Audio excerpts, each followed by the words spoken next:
gonna do more Animal Crossing. Hopefully my plants aren't dead. It's been a couple of days. I don't wanna think about that for now.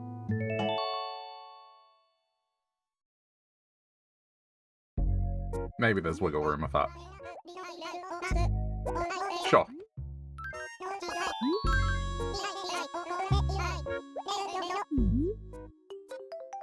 I should have my new house. I paid it off last time, so...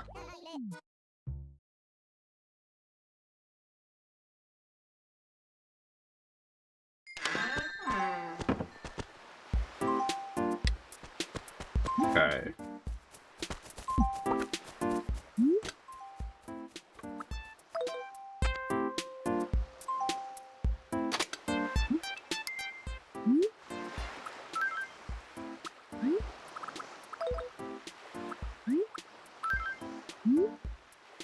You amassed 300 points, making you a bronze member. Nook's PTS.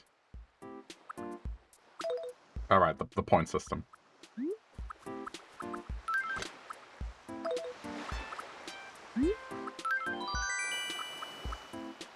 Nook's Cranny.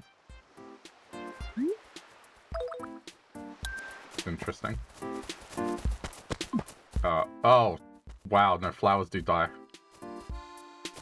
Like this, unless I missed it. I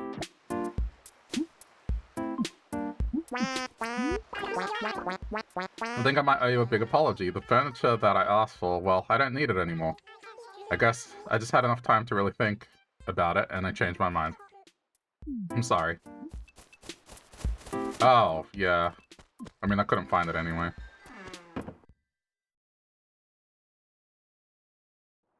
That's fine. Whoa. Okay, bigger house it is.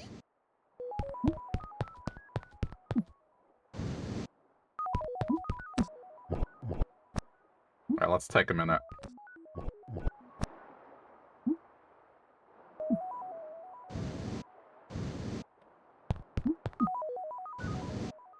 See, now I have more room.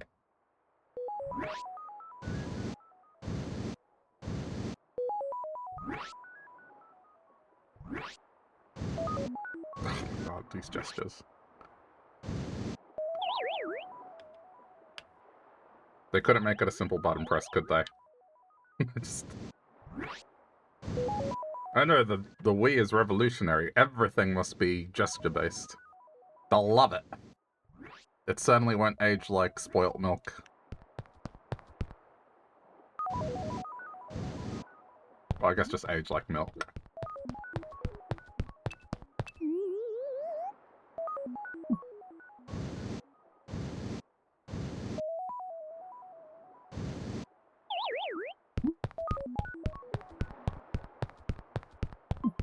I guess on the bright side I can put more stuff out.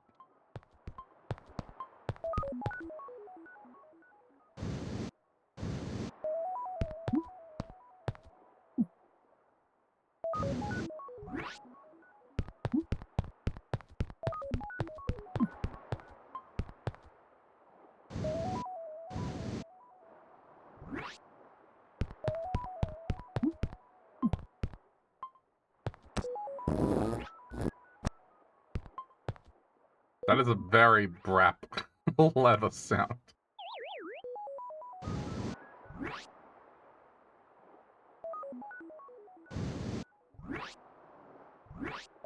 Okay. Oh, man.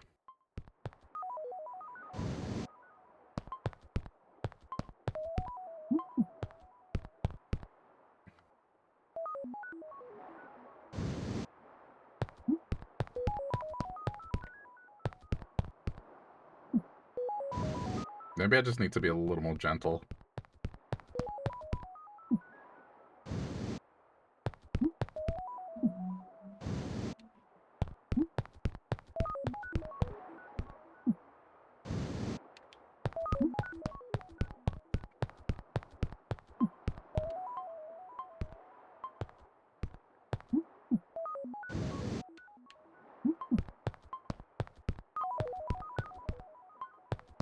Dude.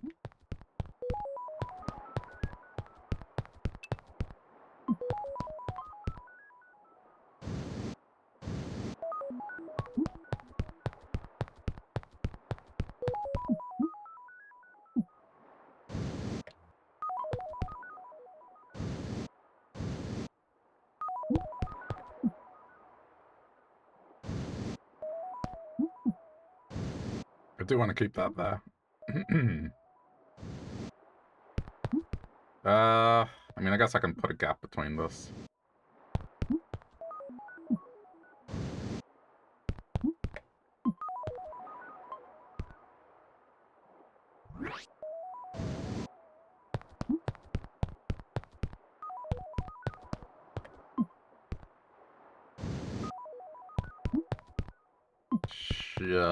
The space potato in the corner.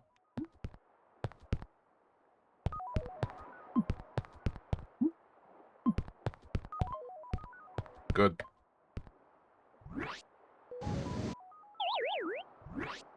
Award-winning control scheme.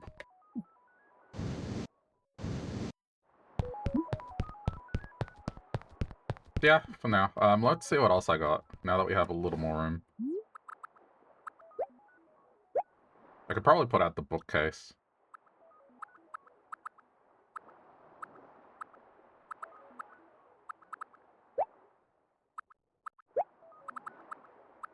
Don't I have the bookcase? There.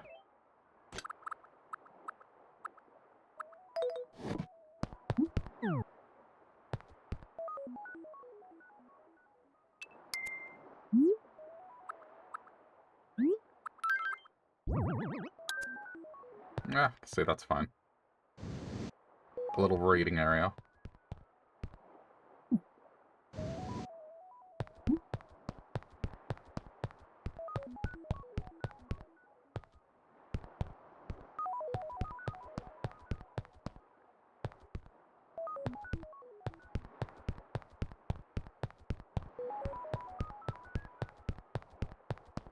Is that facing the right way? I can't tell.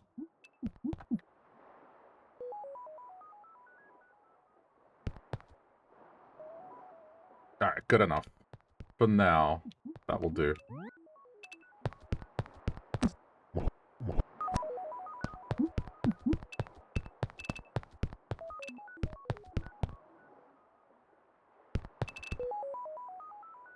So I have an idea.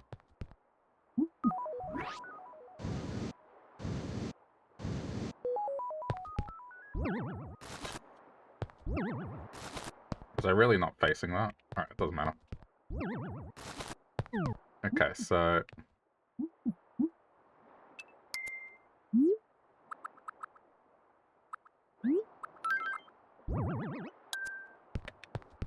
Wait, it says table lamp. This really can't go on the table?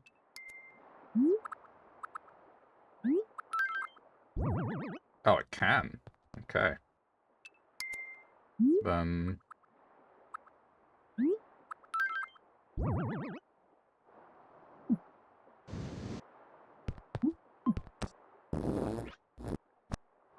Hold on.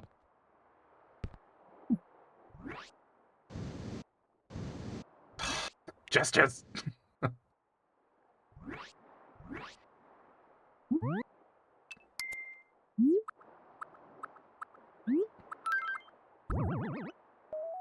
There we go.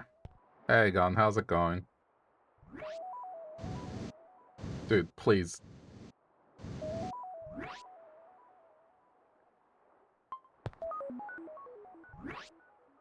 Okay. Oh, I can't. It's always facing on an angle.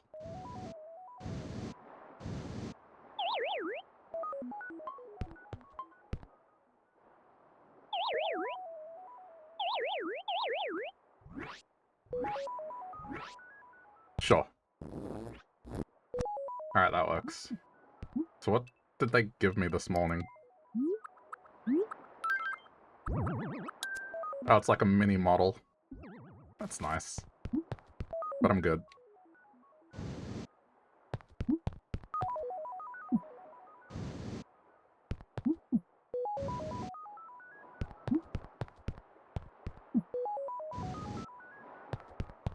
Alright, now that'll do for now.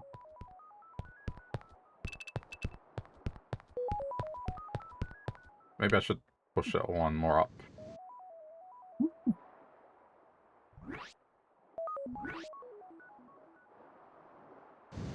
Yeah, this is exactly as janky as it looks. There we go.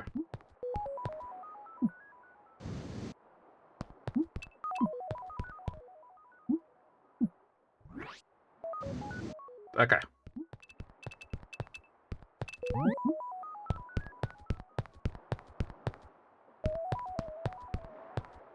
I'm good. Now I just need like a little stool thing. I'm pretty sure you can place those on stools.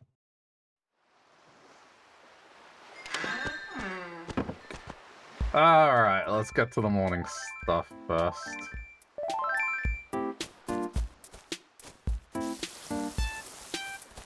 So man, even 1 day away causes flowers to die. I mean, that's fine. I got plenty of roses. Just,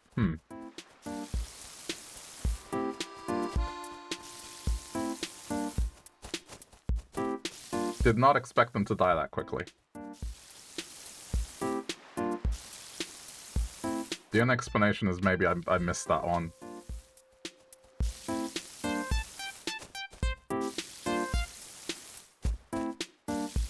I guess we'll see if any others are dead.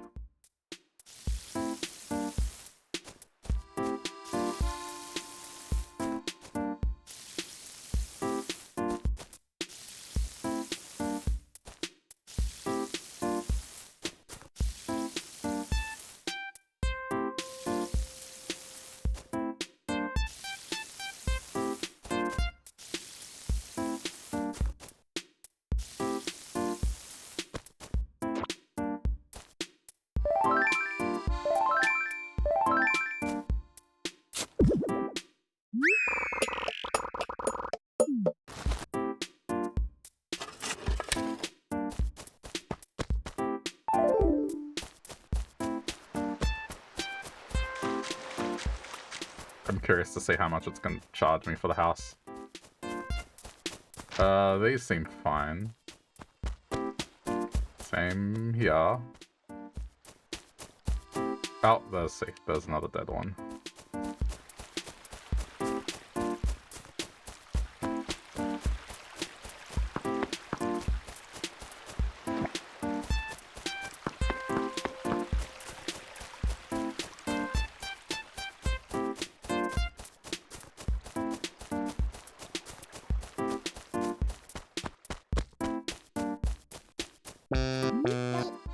Yo. You must be the morning type. You look ready to shoulder tackle the day. It's been like forever since we had a big event. Maybe I should suggest a new one to the mayor. Like a huge festival for doing brain teasers. Wouldn't that be wicked? I'm a certified instructor, so I could teach everyone how to be a pro. Yoink. Dude, there was like an event 2 days ago. What is this pig on? And did they even participate? I don't remember. I don't think they did. It's possible they were indoors the whole time.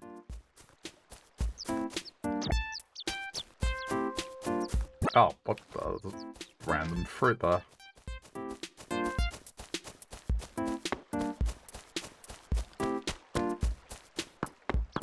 Alright, let's see the damage.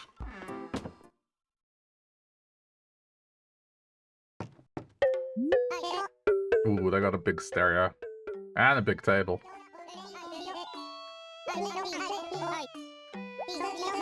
That brings me to the matter of my fee. That will be 248,000 bells. That's not too bad. Ah, but do not panic. Do not need to pay it all at once. Like before, just wire me payments from the bell point. Yes, just pay me back in your own time when you find yourself able. How much is this? Not enough.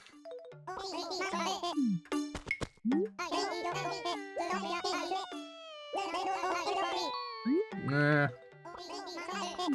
The thing is, I don't like it. It's the colors of it.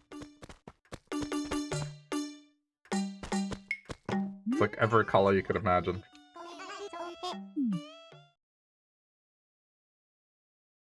If it was plain, it'd be good.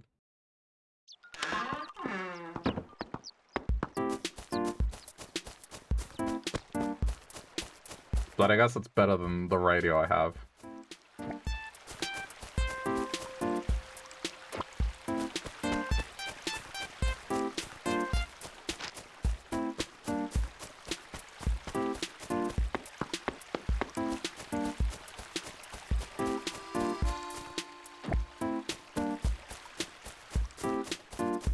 I should say hi. Oh my gosh, I lost my house key. It was in my pocket like 3 seconds ago. This is so weird. Oh my gosh, I'm hungry. And I can't get into my house and there's no food out here. I'm gonna go have to eat dirt and stuff. And sticks and bugs. What are you talking about? There's a fruit tree right in front of you. Or is this not food to you? Do you only like the taste of blood?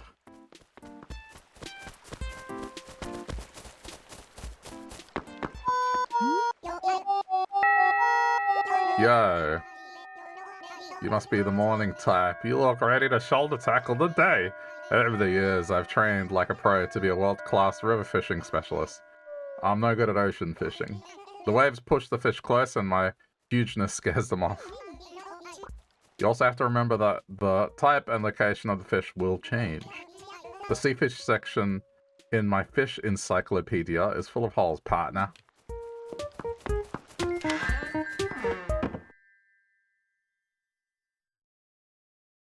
Alright. Let's change the look a little. Oh. Hey, what gives this? You almost never recall a customer's name. Don't say things you don't need to, Mabel. Please feel free to look around. Don't mind us.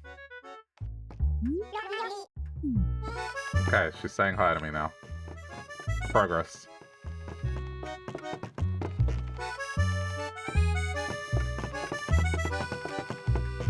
Cucumbers? Sure. I'll just change my appearance.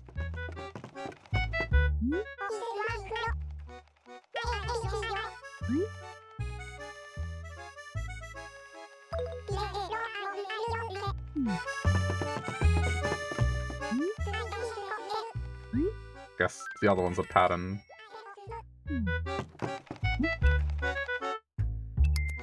Okay. I do have another t-shirt. Wait, what's swell t-shirt? Oh. Yeah, I guess. As long as I have options.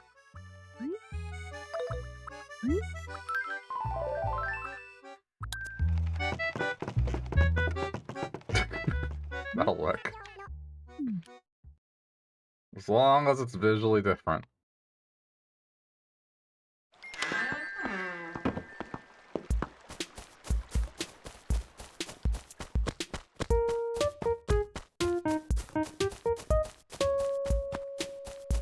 Well, I don't have money, otherwise I would change the hair as well.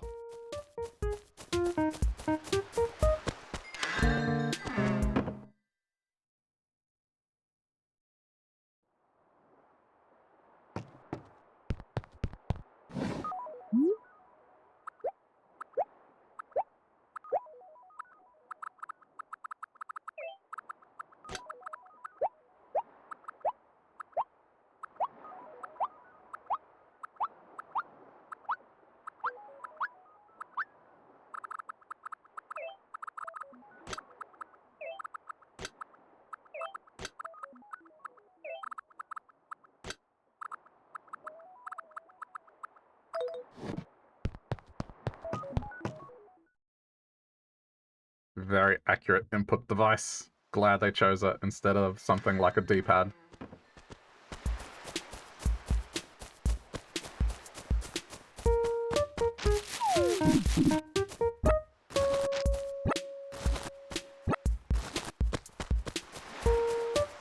Okay, well, let's just keep going.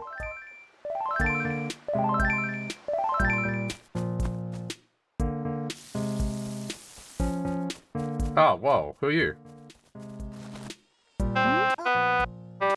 Pete. Oh, hey there, it's not every day that someone flags me down to say hi.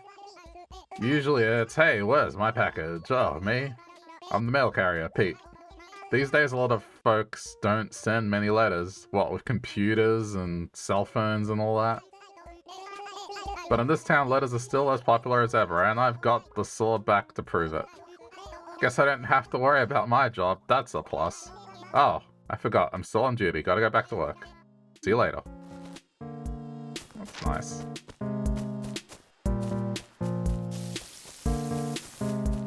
even if he doesn't serve like a functional purpose in terms of me having an activity, it's still nice to see them out and about. Like, New Horizons had none of this, so, you know. It's nice. I mean, I guess I had the Ghost and the fishing dude. I forget his name. There were other... Okay, maybe it did, but not like... They all had a purpose and activity to do. It wasn't just, oh, I'm the mailman. Yeah, that's it. Not here to do an activity, just doing my job.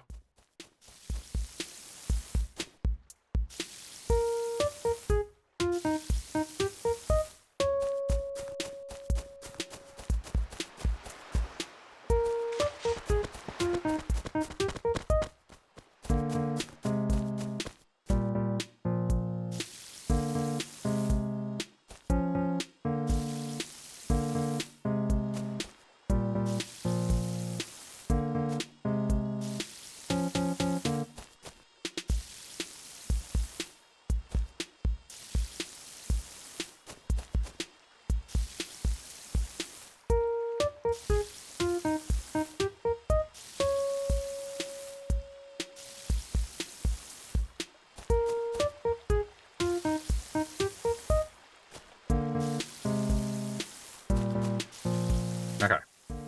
I think I've kept track of where I'm at. That definitely missed.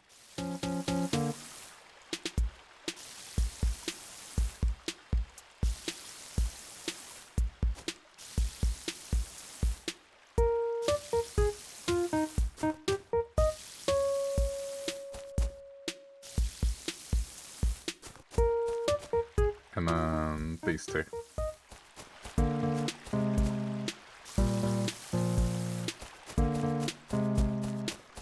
Alright, now these.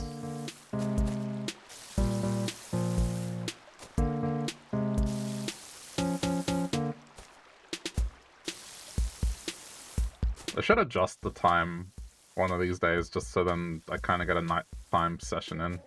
I mean, one that's actually based off my real time zone.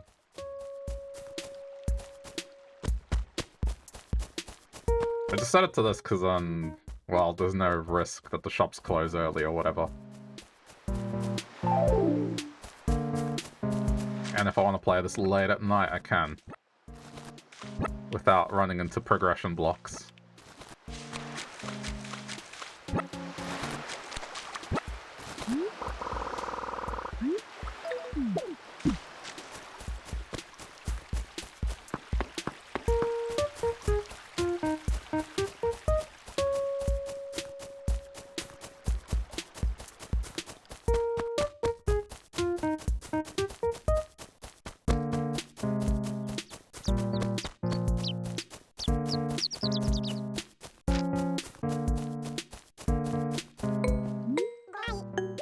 Good morning. Hey, I've made a decision. I'm going to go to school to get better at making macaroni art.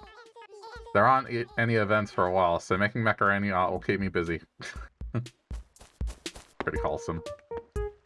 See, a wholesome bunny. I don't know what people are talking about.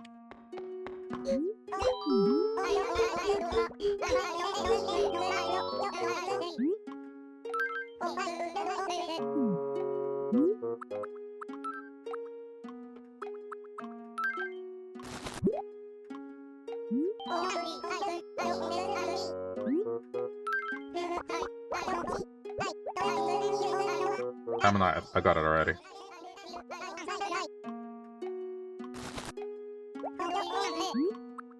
Nope. Plus also there's the constellation thing. I should double check the date and do that then.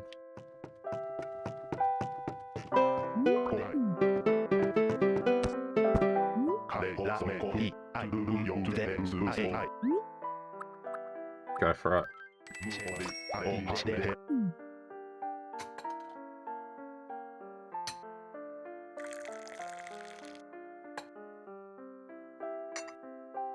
I don't like coffee the way he's making it.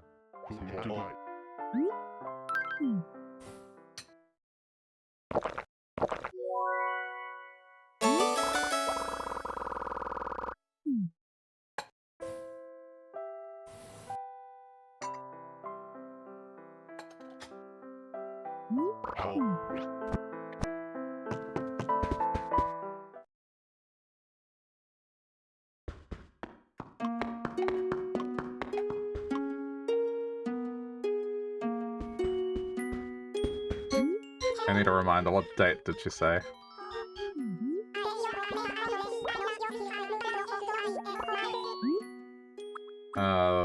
Constellations.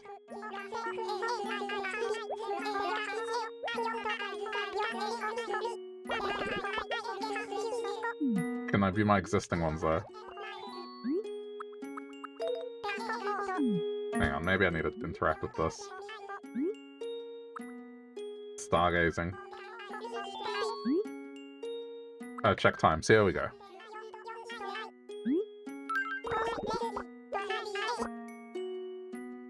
8:26 p.m. Even you're the 18th of March, so hang on, let me look at. I'm gonna like set a mental note. It's on a Tuesday. Okay. I'll keep it in mind.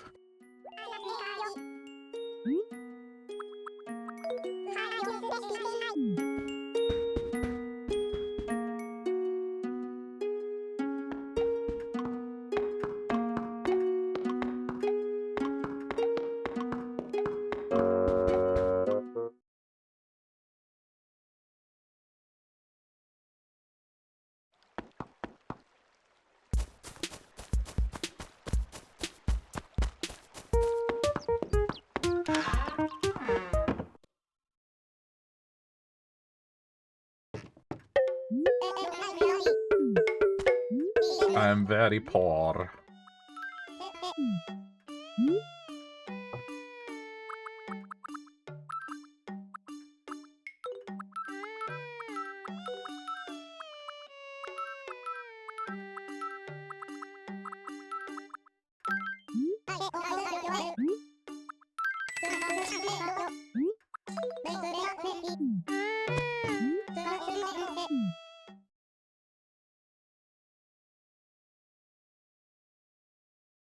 Very, very poor. Alright, I need to work on that. There's another fossil, so I gotta look for it.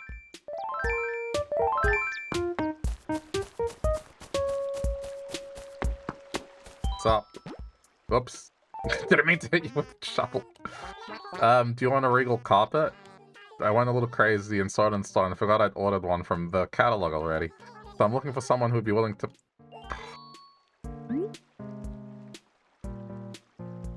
It sounds good. Alright, fine. Even that'll make me broke again.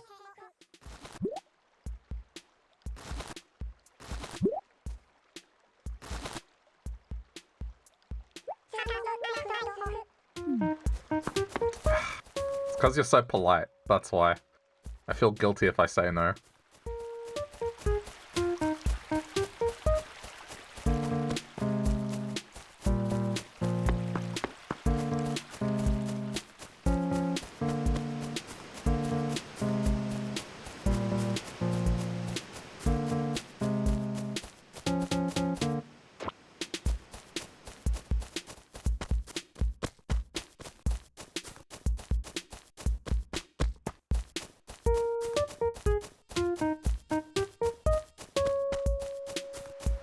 Could be good carpet, let's see.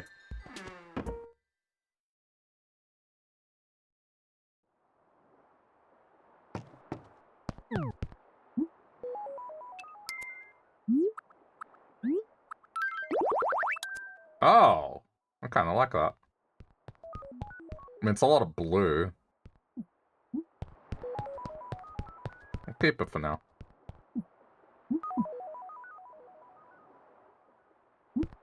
I mean, ideally... Oh wait, that's this thing. I'd replace the pave stuff. Pave stuff is nice.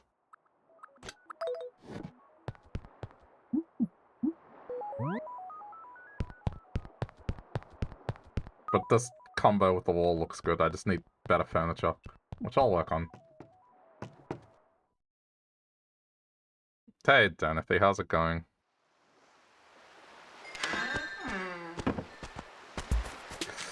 Well, I'm broke again. You know, maybe whilst that event was going on, I should have gotten like another 12 grand off it.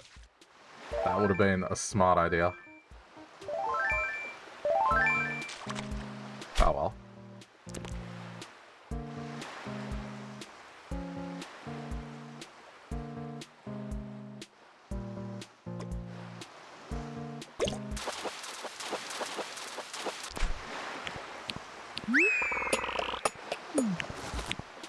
Looking forward to some time off next week. You and me both.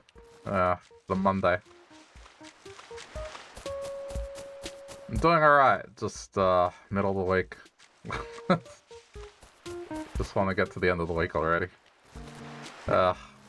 Over this hot, cold, hot, cold, hot, cold sort of thing that's going on where it's just alternating every 2 days.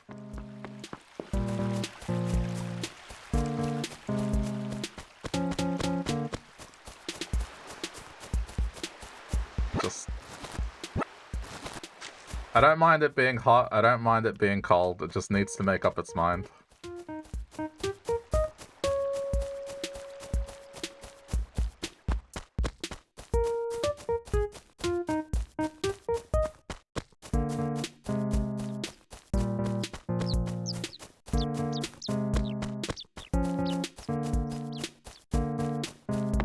Yeah. Because what sucks is just...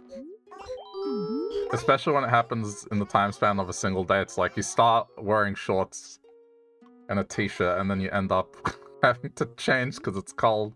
Or you wear warmer clothing and then it heats up. It's annoying.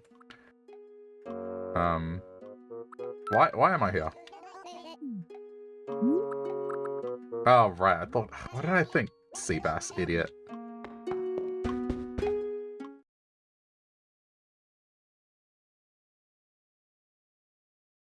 Yeah, I agree. Overcast sucks.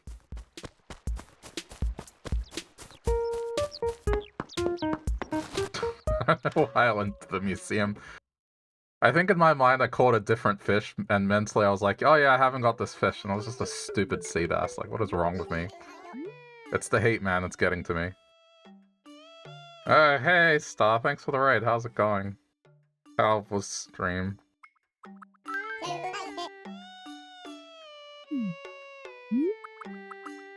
Alright, let's sell all this junk. I am poor. I need money. I'm tired of looking like an artichoke, so I want to change my hair.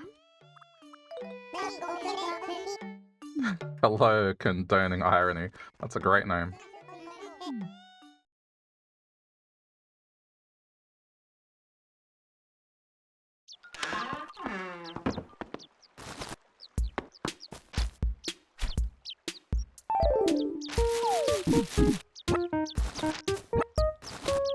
Yeah, I'm a little absent-minded right now. It's just been a very hot day today and a busy day at work. Like a combo to just shut anyone down by the end of the day.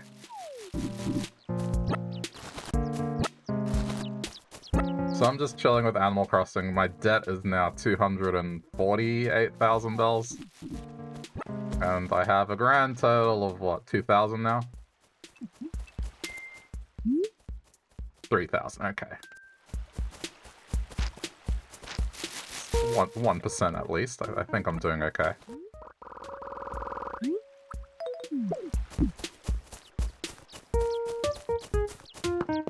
How am I already full? What did I pick up? Fruit?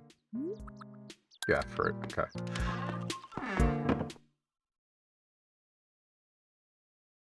Supposedly I'm supposed to get a second type of fruit in the mail soon.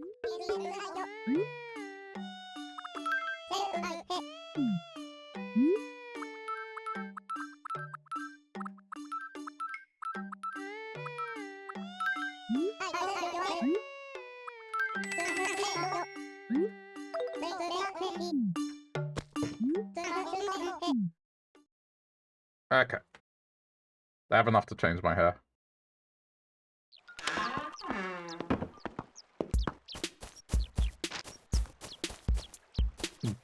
Green hair is on brown with the green pairs. You know what? You're kind of right. But I guess I'm changing it up so then when it comes to making thumbnails, it's, it looks distinct enough. Because that's the thing, there's not going to be much variance in terms of how this is going to look. It's not like I'm placing furniture outside or anything, so I have to change how I look. So then when I'm doing thumbnails for the VODs later, it's like, okay, well, this is a new one. Hello, Star. I was asking how was stream, but I assumed you were, like, away or something. People think this is relaxing. The debt in this game is worse than real life. I mean, it's not gaining interest. You don't have debt collectors. Like, it's not like Tom Nook is turning up to your house at midnight with a crowbar. Right. That's just... You do it in your own time. The reason people think this is chill if you haven't played this before is just the fact that they're animals and they're adorable, but then they also... you talk to them and they have little stories, they have interactions. And because there's several hundreds of them, people try to find their favorite ones. And then the gameplay loop is just, yeah, fishing, catching bugs, and just selling that stuff. Buying whatever cosmetics you see in the store to decorate your stuff. And that's it. The dead aspect of it, it's kind of funny. But it's not like he's gonna turn up at my house at midnight to kneecap me.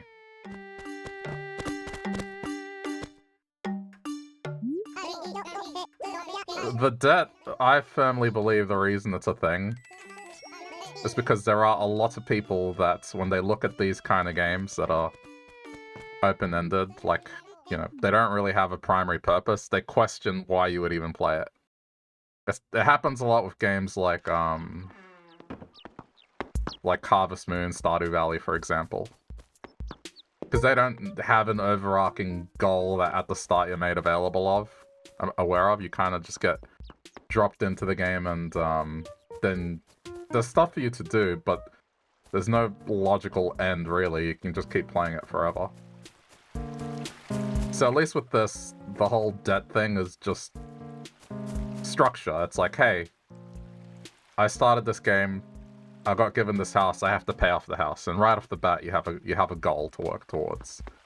But the goal, it's not something that they're like, hey, pay me in the next 30 days or something. Like, you could not pay off your first house ever and still keep playing it.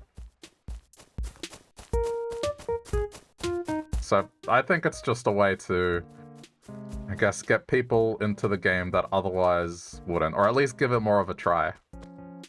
Like, if you were to start this up and it didn't have the whole debt system, you'd be asking yourself, okay, so what do I do? Is this it?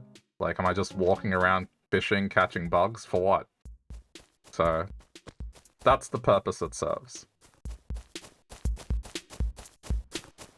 But don't get me wrong, like, Tom Nook as a loan shark would be funny. I'm sure there's, like, a fan game that does that.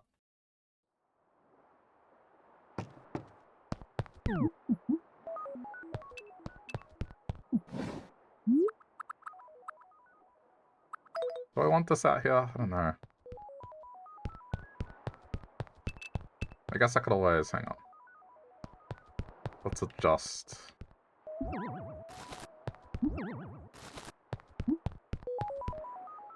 This is technically cosmetic, it's not a light source.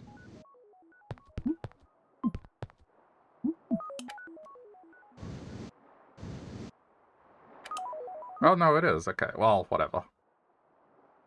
That's fine. It's not like I'm ever gonna turn off the lights.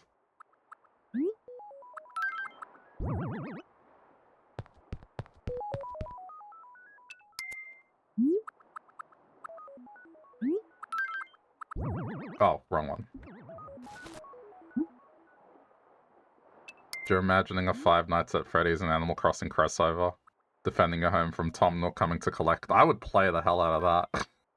I love fan games like that, that just make something that's traditionally cute just subvert expectations.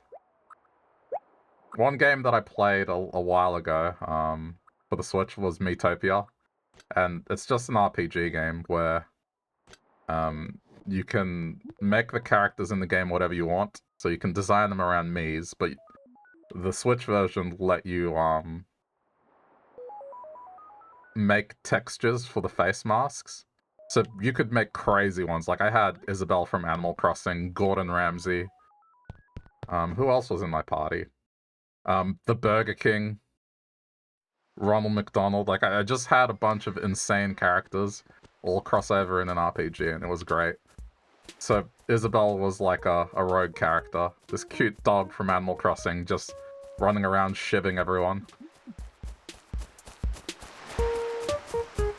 I had a blast.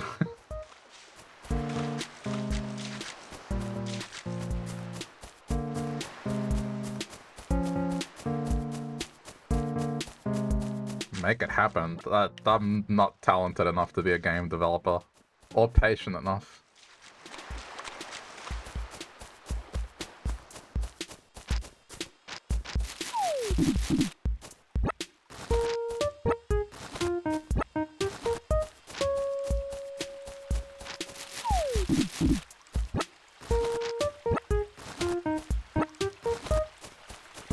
That's why I kind of miss Flash.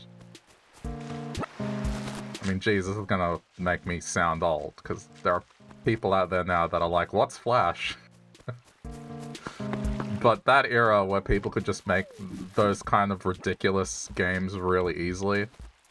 And sure, a lot of them were janky, but, you know, there were websites that you could go to and just... You'd find that sort of stuff so easily. I kind of miss that, because there's not really an equivalent. Like, people make games, fan games, but they're more involved because you actually have to get a real game engine instead of using Flash, which was a little more approachable. And it was okay to be janky. Like, you could have stick drawings be a game, and it was perfectly acceptable.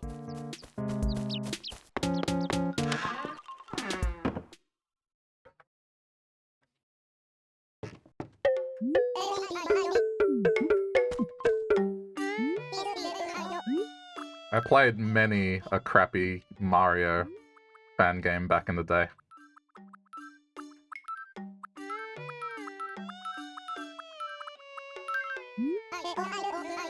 Sixth grade you has a blast breaking through the school internet filters to play those Flash games. Bush defending the White House was a bit hit. I remember that one. There were so many good ones that were really unhinged. And some really popular games made a start in Flash, like The Binding of Isaac was a Flash game originally.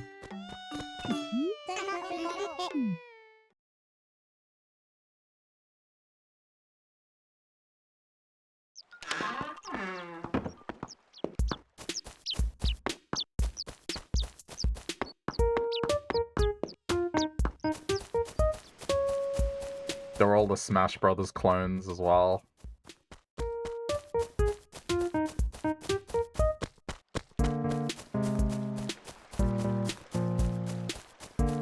And then games like N. Man, I remember N. N was great. Hard, but a lot of fun.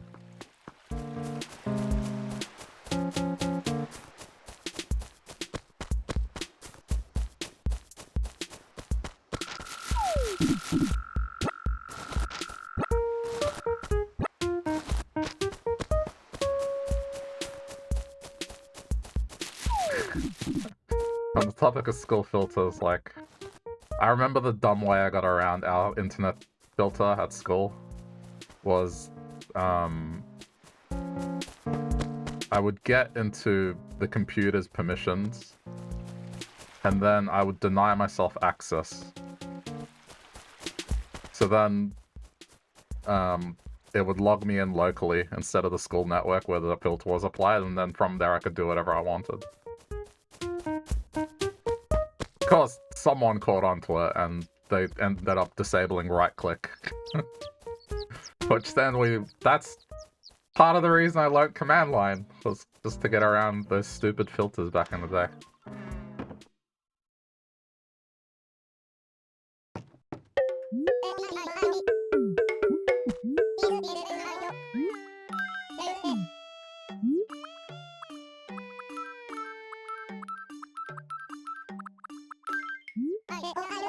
It's either playing Flash games or going on game trailers and watching Metal Gear Solid 4 videos, just salivating. See, I would go to game trailers, but Metal Gear is like a franchise that I just never looked into. And it's something that I have this curiosity over, but I am horrible at stealth games. Or anything that involves stealth. I do believe that I'll check them out one day, but I don't know. I just feel like I'd embarrass myself. I've spent the last 4 years going through the Yakuza franchise, so... I mean, maybe when I wrap up with that, maybe. I think the only issue with Metal Gear Solid is the PS3 one is the only one that isn't available outside of the PS3. Everything else, I believe, like, it's been remastered or re-released. So, I mean, if that changes, that might be the time to get into it.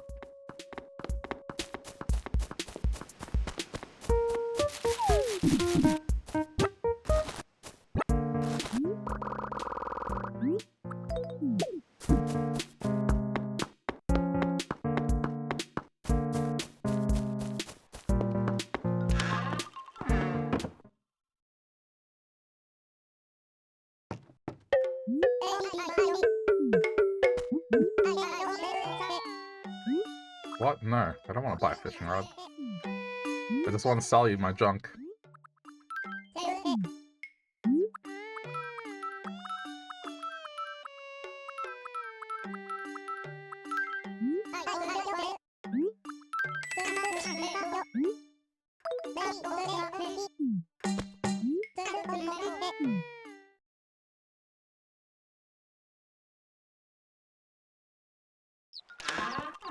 The main place I spent a lot of my time was like on Newgrounds. Just because that was kind of a one-stop for everything. Or YTMND.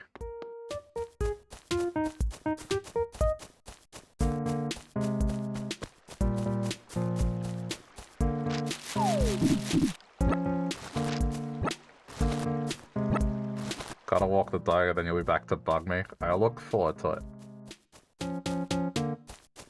If I have a good gaming PC, I can find a cheap used copy of 4 and then dump it to RPC3 and play it in 4K.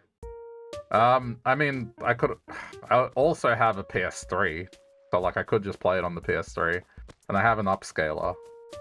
Though it wouldn't be rendering in 4K, it'd be doing something. But I get that they might just put it in the Master Collection anyway, so it's probably too much of a hassle. Given the end result is it'll probably end up in the Master Collection.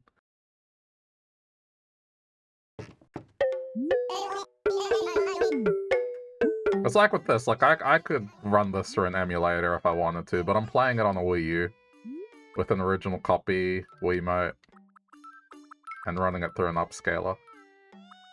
I don't know, to me, part of the experience is interacting with the original hardware. I guess there's a form of nostalgia in it for me, like inserting a disc, picking up the controller for that system. It just takes you back, you know? Memories. To a different time. I mean, this certainly took me back with all the stupid sensor bar shenanigans. Oh, man. If you could only see the jank setup I have to get this cheap $2 sensor bar to work.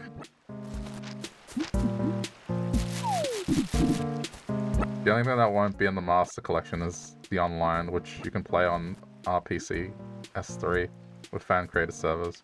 Yeah, I'm not sure I'd do the online one. I think for me, I'd probably just stick to, you know, I guess what's considered mainline, unless that's considered mainline.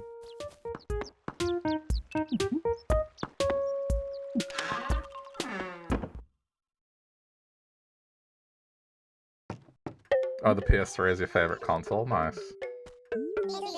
I had one, but strangely I didn't really interact with it much, because I think it came with our TV. They had like a deal. And so because we wanted a Blu-ray player, that's why we got it. I had more of a connection with the Wii because that was the console that I bought, and that I worked 2 jobs to save up enough money and time to buy it day one. And I guess I just have that extra level of nostalgia for the Wii because of that. I mean, putting aside the horrible UI and making everything motion controls, I don't know, man. I love that era.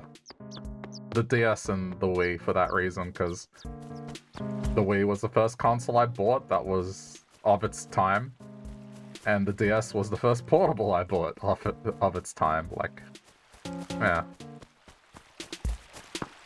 I did have some PS3 games, like I played God of War 3, Final Fantasy... which one was it? It was the one with lightning. I think it was 13. So I played that on it, that was fun.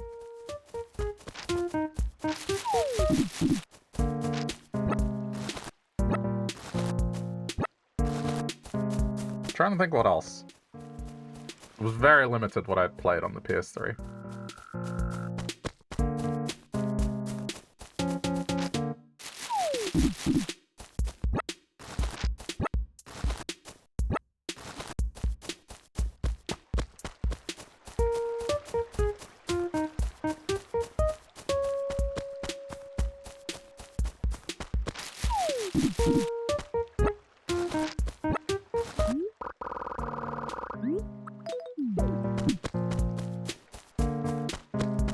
I do think it's funny though. I heard the other day just someone saying that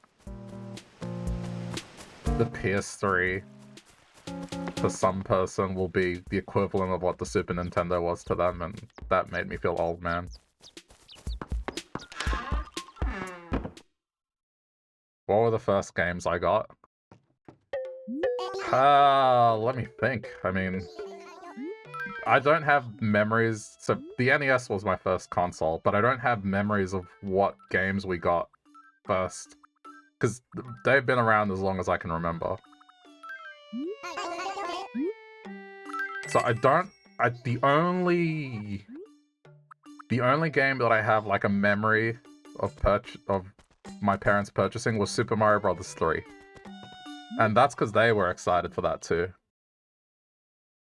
And I remember going to this dodgy store. Just barely remember it. And then coming home with the copy and looking at the manual on the way home. That's like a really early memory for me. I have memories of the Super Nintendo, like when we got that. So I remember all of those. But yeah, I mean, on the NES we had the Mario Trilogy, Legend of Zelda, a game called Air Fortress, which was pretty cool. It was made by the people that made Kirby, eventually. And Smash Brothers. Like, it's a shmup, but then there's kind of Metroid-style exploration in it. It's pretty cool. We had a used copy of Gyromite without Rob, which you could still play. What else? Mega Man 2. Dude, how can I forget Mega Man 2? That was like one of my favorites. Mega Man 2. I feel like I'm forgetting one more. What am I forgetting?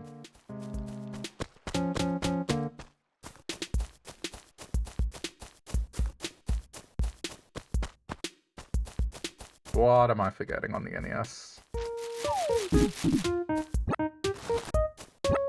Oh, right. We had, Bart Simpson versus the World. Which, I mean, a lot of people say it's a bad game. I had fun with it. The controls are very bad, but when you're a kid, you don't really know if a game is bad. You kind of just keep playing it because that's all you have. I think we had really good games, except for the Bart Simpson one, which admittedly that was because we like The Simpsons and it was on sale. But having the Mario trilogy, Zelda, Mega Man 2, man, what a lineup. And Air Fortress was pretty decent for what it was. So, got pretty lucky.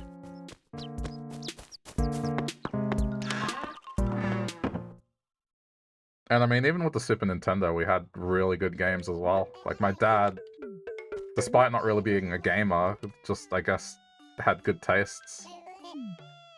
Same with my mom. It's like, they'd see something, and if they thought it looked good, they'd get it, and man, they had a good track record at picking games.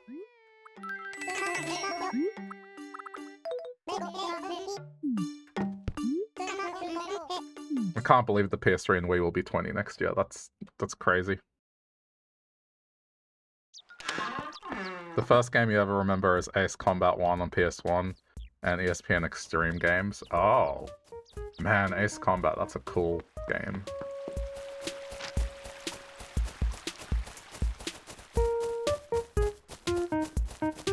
The only sort of,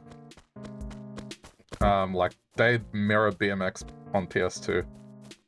My cousin had that, and I really got into that. And Tony Hawk.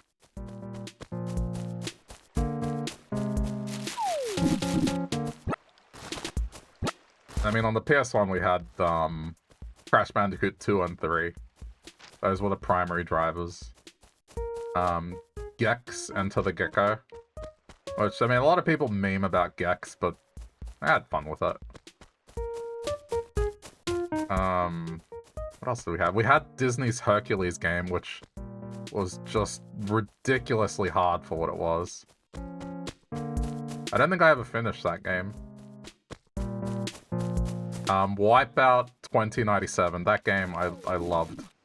I'm not into racing games much, but, you know, outside of the kart racer, of course, but Wipeout 2097, its soundtrack, and just the visuals in it. Oh, man. Yeah, Crash 3, I kind of credit to me being very stubborn with certain games. Like, if you were to say what games formed your personality in terms of how you play games, Zelda 1, Mario 3, and Crash Bandicoot 3. Those are the ones that formed who I am in terms of gaming. Oh, and Harvest Moon. Can't forget Harvest Moon. But just getting the Platinum Relics in 3, and how hard I had to work for that, that's why I will beat my head against a brick wall if I know I can do it. Zelda taught me to look for secrets everywhere. And Mario 3 kind of taught me it's like, well, you know, hesitation gets you killed in games. It's best to just not let go of the run button. I gotta remember to do this. There we go.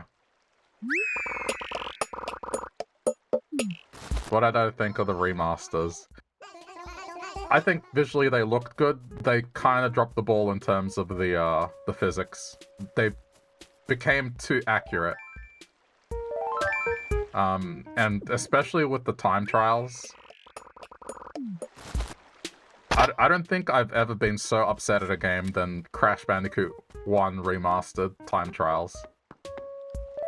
It's like the bridge level, doing the time trial platinum on that, because there was always the technique of going on the rails on the bridge, right? That was always a thing. And all it was you would jump on the rail, and then as long as you were on it, you could just keep running along it. The problem with the remasters is, like, imagine this is the rail. If I don't move and jump up and down on this spot, eventually Crash will slip and fall to his death. Even though you're jumping on the same spot, that is technically safe. And that was the biggest problem with that game, was just, there were a lot of jumps that, depending on the geometry, you would slip. You would see Crash land and then immediately just slip and die. And on that particular level, it was horrible. Not just the railing, like cheesing it with the railing, but also the actual planks that would fall. Like, I remember the second stage, the one that's the harder one. I think I spent like 4 hours, and this was live, attempting this platinum relic. And at about the 4-hour mark, I had a run. I was pretty quiet. I was tired.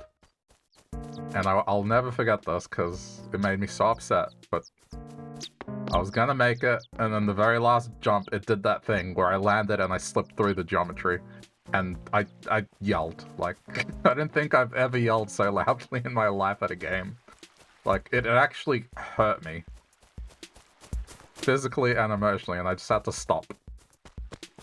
And then eventually I got it after another couple of hours the next time I played it.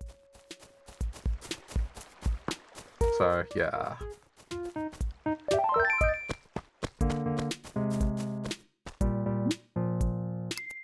Other than that, if you're playing the game casually, they're good.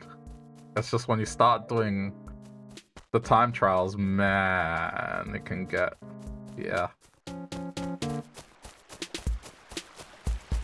You couldn't do the Crash 1 remastered, hated how it felt. Don't blame you.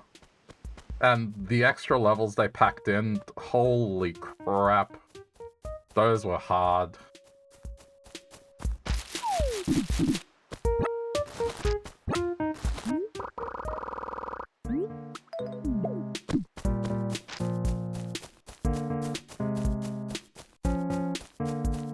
I think they're fine. It's just, it's definitely a thing that you'll notice.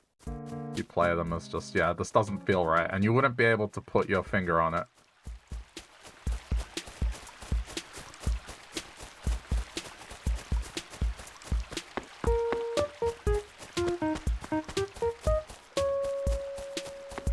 On the topic of like these older platformers, this year we have Croc releasing as a remaster, and they're releasing the Gex trilogy as a collection.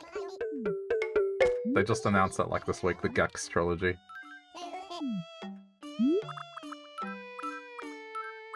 Gex is going to be one of those games where it's like, I'll have fun memories of it as a kid, but I think it's going to be insufferable as an adult. Toomba as well. Oh yeah, no, I played that last year. The special edition. That's already out. It was good. Just the problem it has is it has random audio issues where the music cuts off. But other than that, yeah, that game was great. I always played that on a demo disc and just really wanted to play it entirely one day.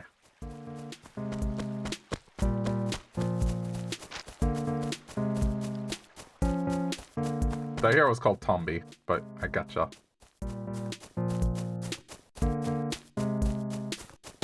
And, I mean, Gex as well had a different voice actor here, because we get the same stuff as Europe. So, you know, that wasn't the same voice actor as the American one. So our Gex was constantly making Austin Power jokes. And if you haven't played Gex before, it's just, you know, from that era where everyone was trying to make the next mascot. Because there was Sonic, there was Mario. Every company wanted their own version of that. And so Gex was an attempt at that for the 3DO originally, and then eventually they, because that console flopped, they just brought it to everything else. But his whole thing was very 90s, just a cartoon character that just constantly said one-liners. And it was to the point, it was like every 15 seconds or something. As a kid, you don't care, but I can imagine me playing it as an adult, it would just feel jarring. But I probably will play it.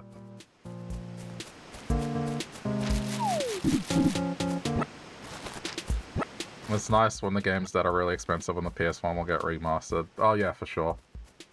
Preservation. I just, man. I understand that there's the idea of, like, you know, certain games, they didn't sell well and they're rarer. and, you know, they're out of print, fine. Those deserve to have a high price tag, because it's like, if you have them, fair enough. But then there are games that, dude, they were bestsellers for their time. Like, specifically games like Pokemon. Sold millions upon millions of copies, and then people are like, $200 for a copy. $200 doesn't have the original box. There's a bit of a scratch on the label. Like, it's kind of torn. Has a bit of a stain on it as well. Don't know what it is. But it's Pokemon. $200, please.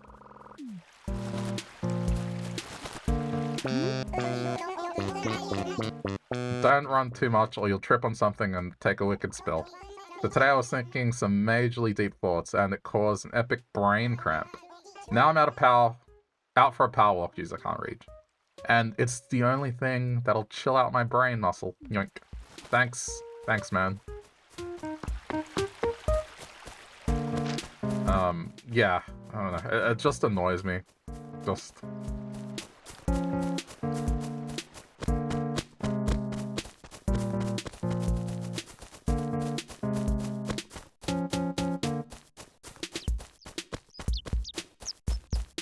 Anytime you go to your local GameStop, they'll have a stack of dozens of red and blue, all over $50 just for the cartridge. At some point, these can't be worth much. Well, you know what's going to be the interesting thing? Not necessarily for cartridge-based media, but disc-based media will be that, you know, discs have less of a shelf life than cartridges, and eventually, that's the thing, like, they'll deteriorate. Oxidization happens. It's like inevitable. So there's gonna be a period where, like, you know, it's like a... it's gonna be like an apocalypse, pretty much, of gaming proportions. It's just, suddenly, these discs will start being non-functional. And much like scalpers, they'll have all these games that they're like, crap, we have to offload these because they're starting to malfunction.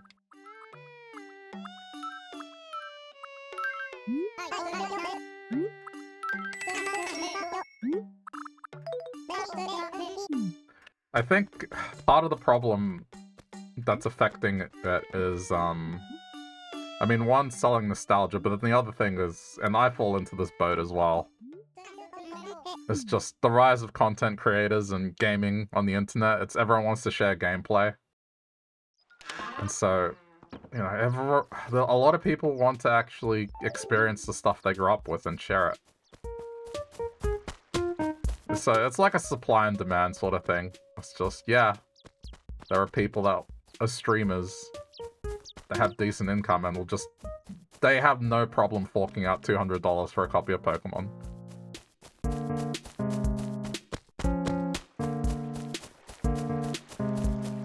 And I think that's part of the problem. I might be wrong, but I think that's part of the issue.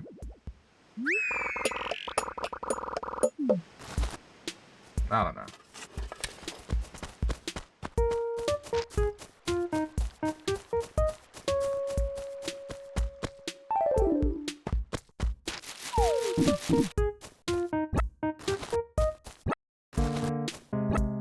I guess that's a lesson for anyone.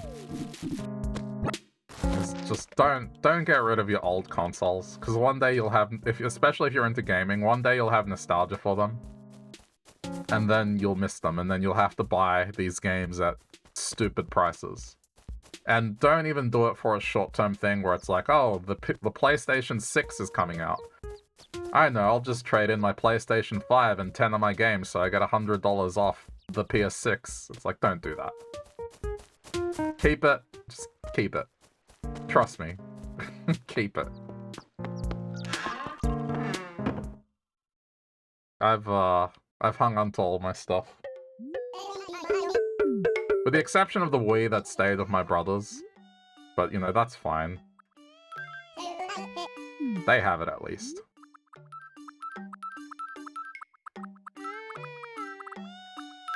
And, I mean, Wii games aren't that expensive. At least not yet. Like, I've been considering getting a bunch of the core ones, just to make sure.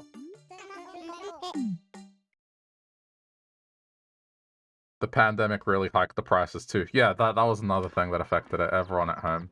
There's been a bit of a crash lately, though, as well, because of just inflation and the way things are, right? Like, people have less money to spend on random crap, so it's like the market's crashed a little bit.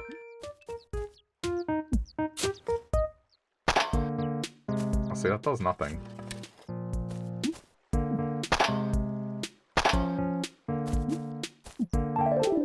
Your brother took your Nintendo and PS2 when you first moved out.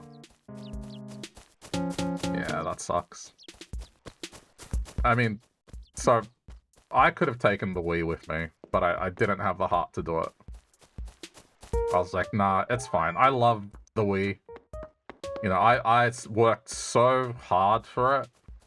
But one of the memories I have that kind of made it worth it was just, you know, at a point in time, I have a lot of cousins, and there was a point in time where there was, at family events, maybe a dozen or so kids aged, you know, 6 to 12, and they'd just come over because we had a Wii and all the games and stuff. I don't know, I just felt kind of like I could take this for myself, but it's, you know, really, nah. I'd feel bad. So I left it with them. And I just took the Super Nintendo and the NES. Because those were the ones I considered, like, my childhood. And they had to come with me.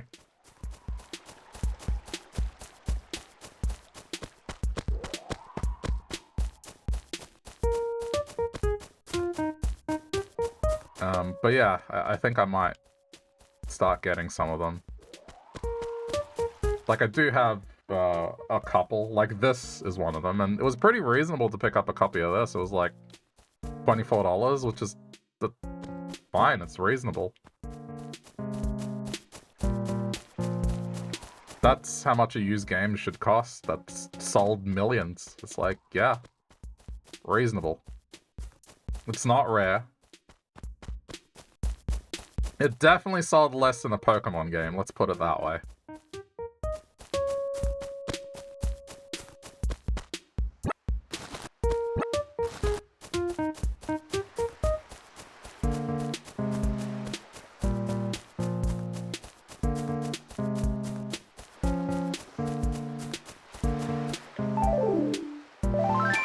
I think the thing that annoys me the most is, like,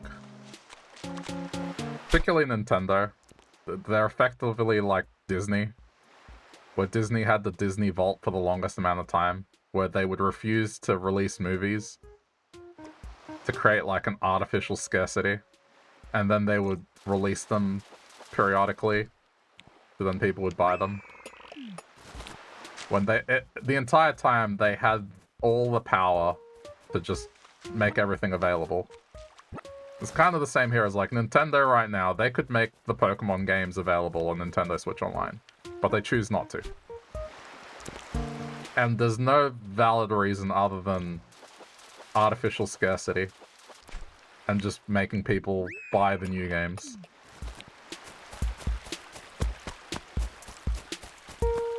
They make some of my favorite games of all time, but man, I don't like them as a company.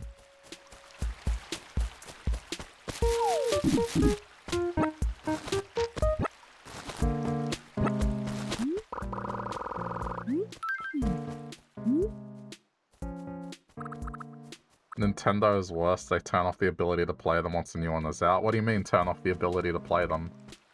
In what way?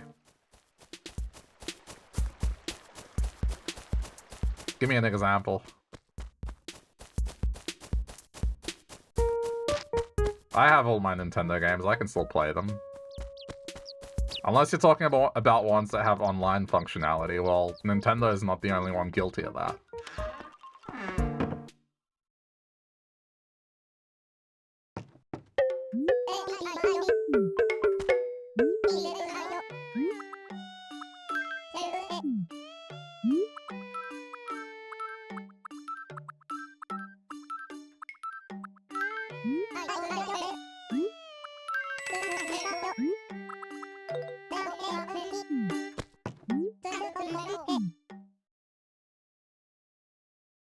Okay, I have money now. I can go change my hair. I'll identify these fossils and then move on.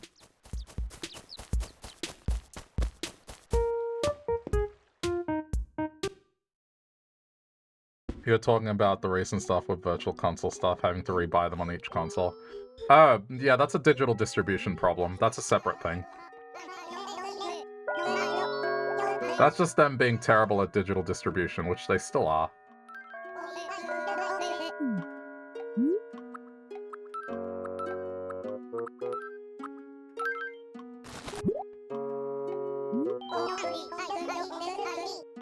But if you bought the game physically, and as long as you still have the old console, it doesn't matter. And sometimes they're backwards compatible.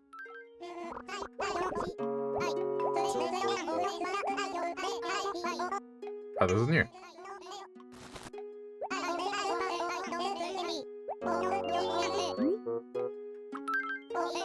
I mean, that's why I purchase games physically for Nintendo consoles. It's just, yeah, they have not proven themselves in terms of digital distribution.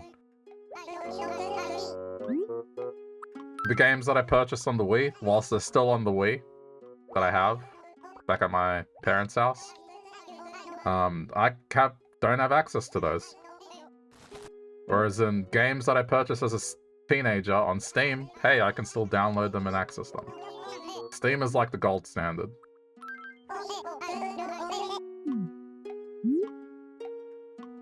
Oh no, we're done.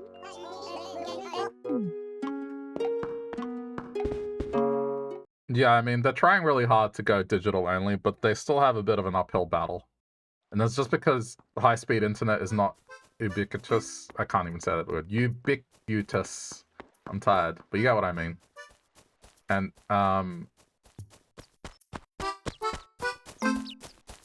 what was I gonna say? Yeah. It's one of these things that game developers these days... I mean, okay, they optimize games, but let's face it, compared to the days of old where there was a hard storage limit, it's less of a concern. So we have games that when you download them, man, some of them are approaching 100 gigabyte, if not going over. And not everyone can download that in a reasonable time.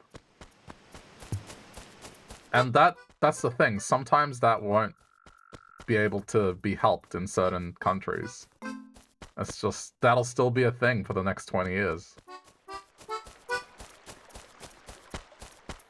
So, you know, there's that aspect, and then there's, of course, the backlash from people. Like, they'll face a backlash. Like, look at the PlayStation 5 Pro and how much people have joked about it. There's a percentage of people that, of course, will buy into it. But in general, like, the general population, everyone I've talked to about this thing is like, what the hell? Why would I pay for that? It doesn't have a disk drive. And so, you know, as much as they want to move to an all-digital future, they have quite the uphill battle. And then there's markets like Australia where you have this stupid thing going on where physical copies of games are cheaper than digital. It's like I could go on the PlayStation Store and new games will be 119 now. Or I could go to a store or Amazon and buy a physical copy and it'll cost me $89. So I'm saving like $30 to $40 every physical game. And unless they change pricing digitally, like no one would ever want to swap to digital because they're losing $30 to $40 every purchase. So there's that as well. It's like, if I was forced to go digital, or Australia was forced to go digital all of a sudden and they kept that pricing, dude, people would, yeah, I don't think they'd buy the consoles.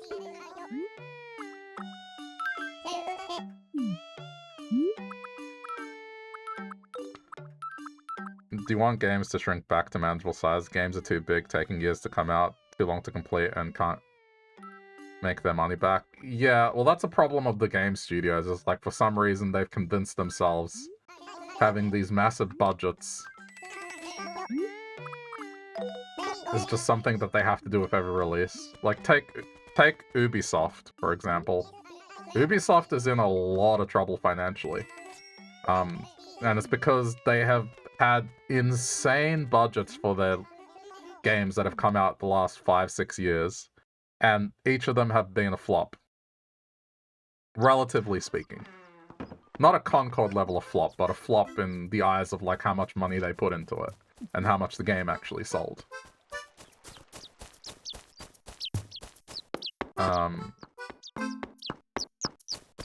And it's just unsustainable. Whereas when you take a company like Nintendo's, like they figured that they don't have to make major games constantly. They'll do like remasters of older games, or like they'll do a game that's smaller in scope, and it'll sell as well.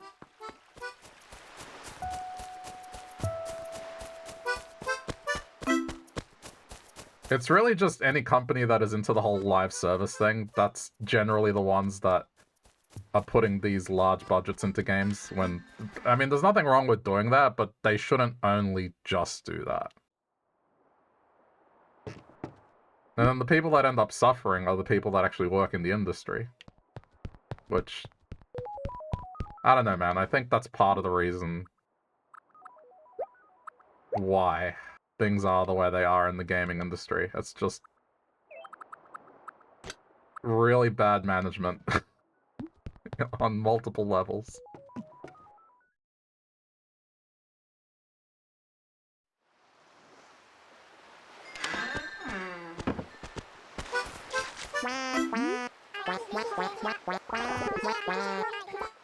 They make these stupidly big games and then they feel like they have to cut costs. Instead of spreading the talent out evenly across, like...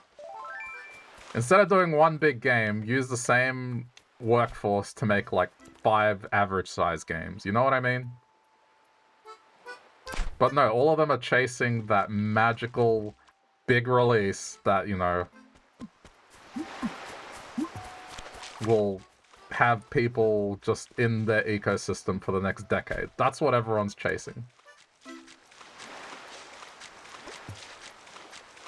They want to be the next Fortnite. They want to be the next Marvel Rivals. Whatever.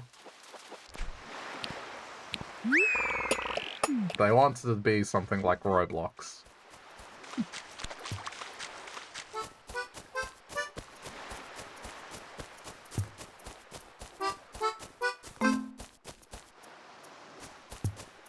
That pirate game that came out, can't remember the name. Can't imagine the cost of that game and how much it ruined them. That game, the amount that they spent on that, people are saying it should be called like quadruple A instead of triple A.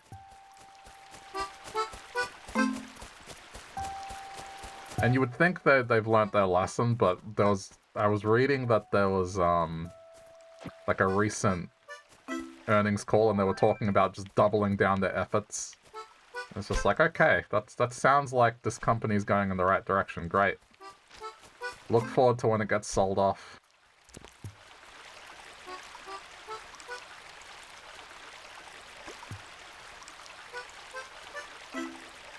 I can't remember the last Ubisoft game I played, truly. I think it may have been the crossover with Mario and Rabbids. And even that game I did not finish.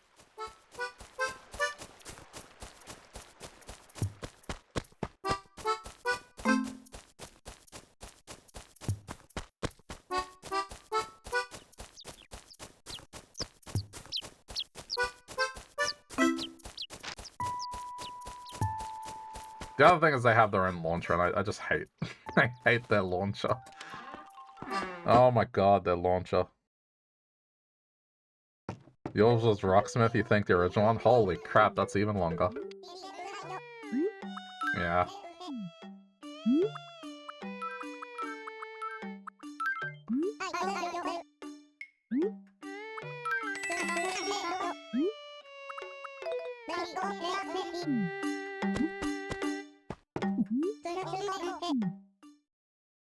Anyway.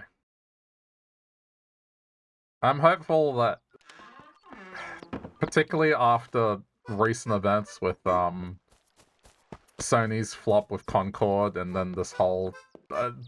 that's the thing. We all know what pirate game we're talking about here, but none of us can remember the title. And that truly speaks volumes about how bad that game was, where it's just like a blip of a memory. You know? And both those games had exorbitant budgets, and the fallout after those games flopped, man. It's like you would hope that lessons have been learnt.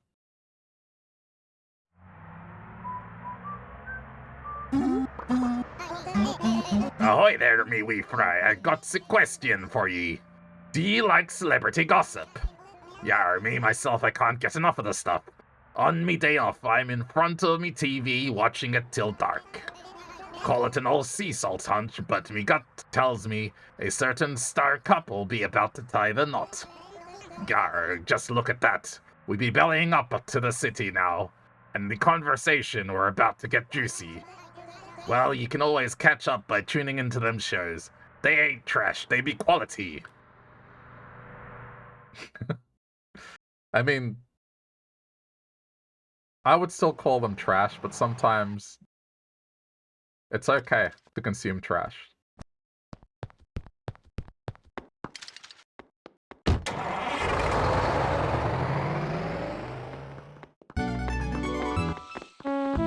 Why is it so... Wait, why is it nighttime here? What's going on? Or is it just the weather is just cloudy? Alright, anyway, I want to change my hair, so let's change the hair. For the sake of content being different. I was saying literal or figurative? Figurative. I don't mean literal garbage. I mean, like, you know... I could go 15 minutes drive and go to the Italian district here in Melbourne and get myself a really good pizza. And most of the time, you know, that's what I'd want to do. However, once in a blue moon, I'm like, I've had a long day. I've had a really long day. I'm just feeling lazy. I just want to be on the couch and not move. And you know what? I'm just going to go get a garbage pizza from like Pizza Hut or Domino's. And it won't be great, but I will be on that couch and I won't move. And I'll be content. Because they'll come to me. There is no such thing as garbage pizza. I beg to differ.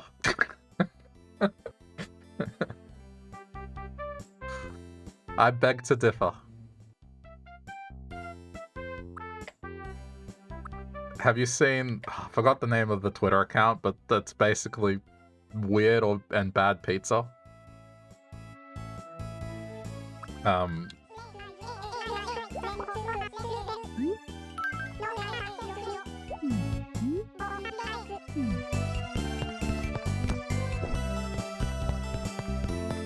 Okay, I have to show this video once the hairstyle is done. So hold on. Crazy. Sure. Movie star this time.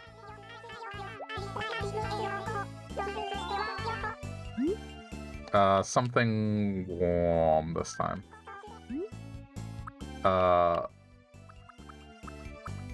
Something else?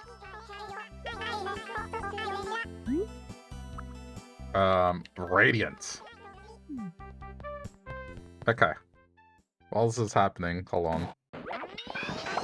I have to show this. Whoa, okay.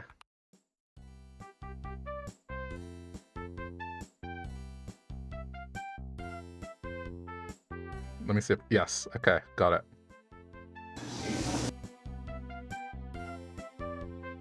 Okay. You guys ready?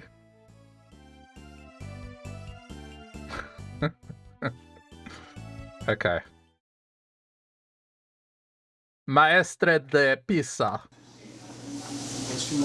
I want you to pay attention to how this guy is making the pizza. So right now, you know, we will talk about the fact that, yeah, let's say there's no such thing as bad pizza. Fair enough. Alright, so this guy, you know, he's doing the thing. Dough's going off the counter. That's fine. That's fine. It's still good.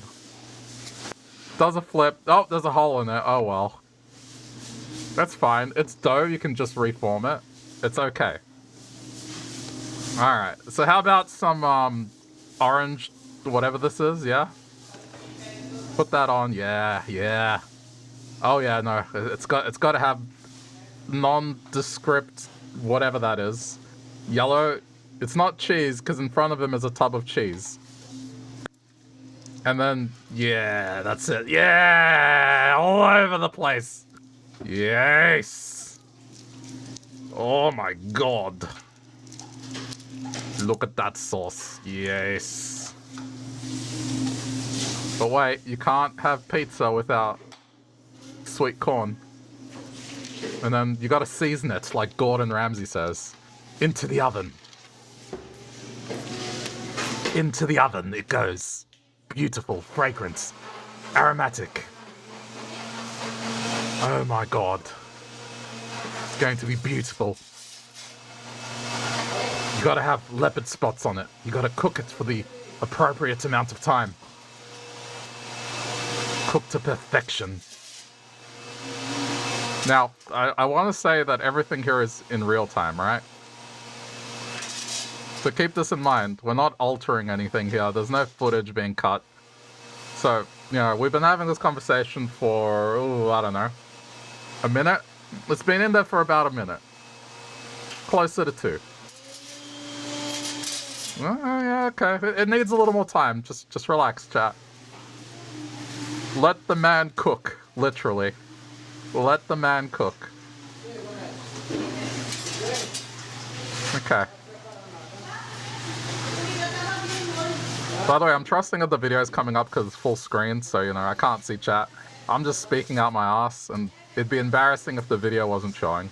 But I trust that it is.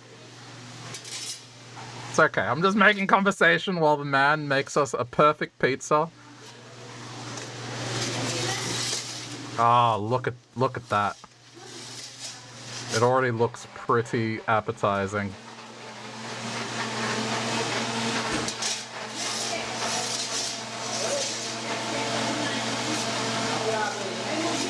Gotta make sure it has those leopard spots, otherwise it's not a good pizza.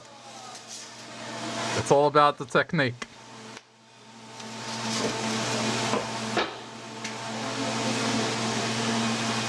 All about the technique. It's all in the wrists.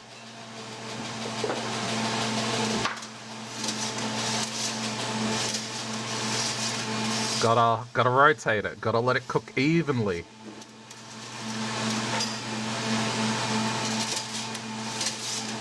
How long have we been? Alright, I mean, it's about 2 minutes now. It's like 1 minute of prep time, 2 minutes in this beautiful modern oven.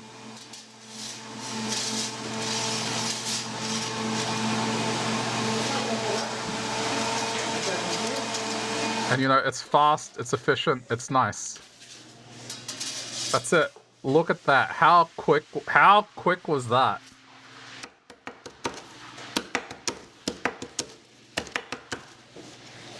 Yeah, yeah. And then 3 olives on top for the garnish. Beautiful.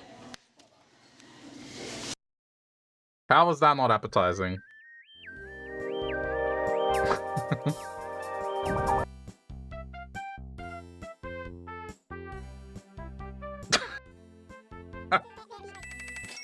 It started playing Metroid music. Anyway. You take it back, there's such a thing as a bad pizza. Oh, I have many other examples if you want.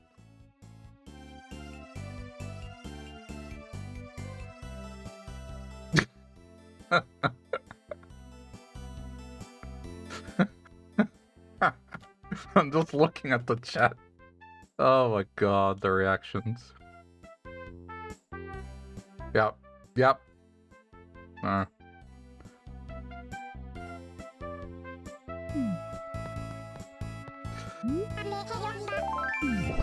I mean, that's fine. I'll go with this hair. It's visually different.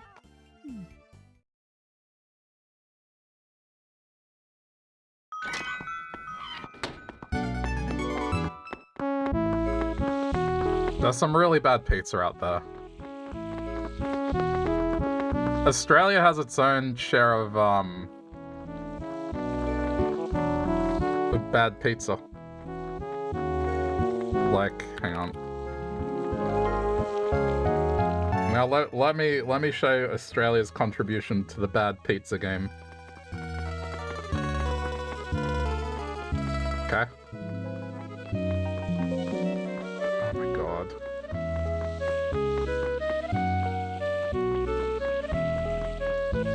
You ready for this?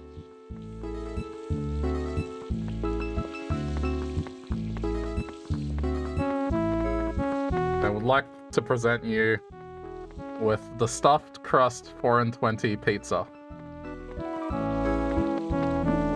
Which, you know, if you don't know what it is, these things there, on the edge, they're tiny meat pies that are filled with beef and gravy. And then, you know, a pizza in the middle. Is that AI? No, this is for real. This was a real thing. I promise you. That's the picture. I'll get one of the actual product.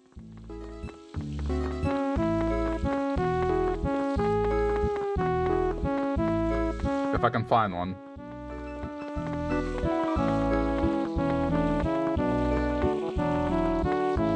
Hold on.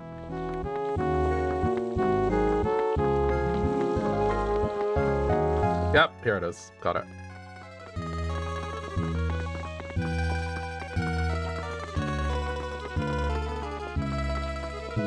Couple of pictures. So then we have like a baseline.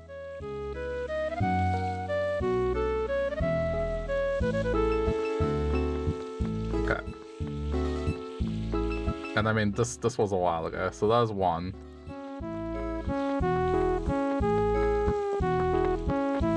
And then here's the other.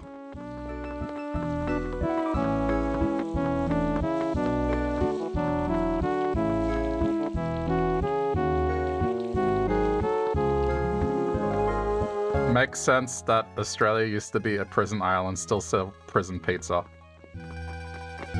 At least in Australia, our government hasn't ruled that pizza counts as 2 vegetables. At least we still have that common sense.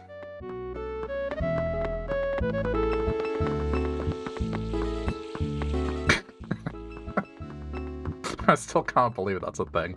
But, you know, it's not all... I recognize it's not all of America that does that, but it is still funny to me to pretend. I forgot what state it was, but they ruled that, in the school lunch system, pizza counts as 2 servings of vegetable because of the tomato paste containing, like, concentrate of 2 vegetables.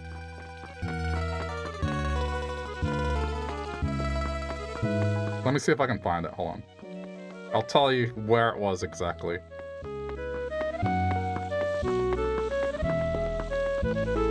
The United States Congress had officially made pizza a vegetable in 2011. The lawmakers ruled that the amount of tomato paste used in the pizza sauce and its nutritional value implied it could pass as a serving of vegetable.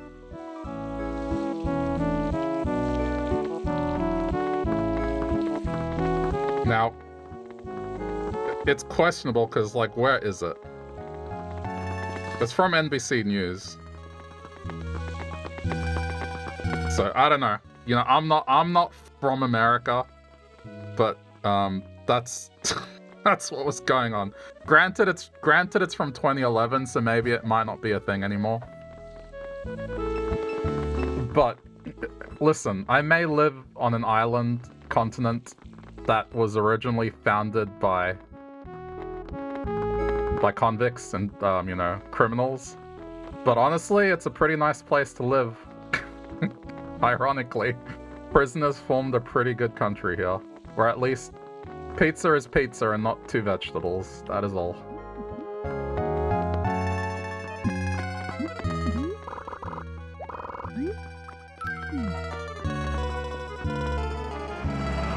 It sounds like something a kid would say to justify not eating broccoli. Oh yeah, 100%. The first time I saw that back in the day, I didn't believe it. I was like, there's no way, this can't be real. Dude, New York City, like, the video of the mayor of New York City having that press conference and wheeling out a wheelie bin, right? And, you know, they're like, yeah, this is going to solve the rat problem. And the guy is so proudly putting in garbage in a wheelie bin. Do you understand that, like, every country, like the UK, countries in the UK, Australia, New Zealand, like, I'm willing to bet most European nations have had that forever. And, man, New York just did it last year and made it a big deal. Before that video, I just assumed everywhere did this, but apparently not.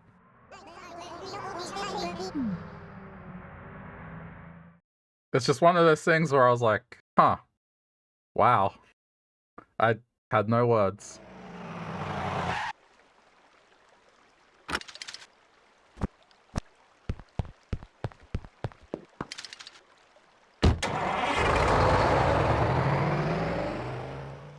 Anyway.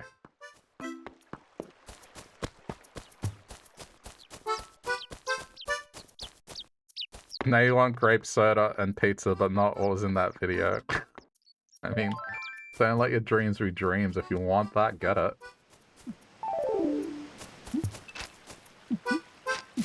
Even if you can't necessarily get it now, you can get it tomorrow.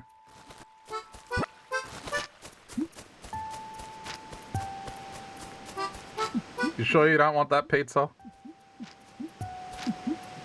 They hear, like, white slop and corn is pretty good.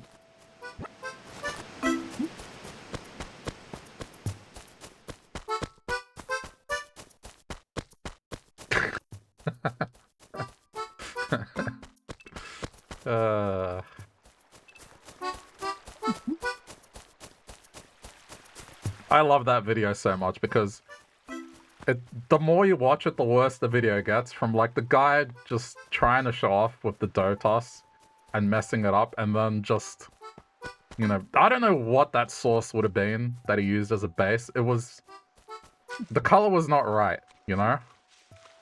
And then the fact that he has a tub of shredded cheese directly in front of him, but then gets this mysterious mix of something else. Yeah, man. It's still a little chilly out, but the morning strolls help keep me refreshed. The way Bones and Buck hang out, you'd think they were brothers, hot stuff. It's like they share the same brain or something. I have to admit, I'm a little jealous.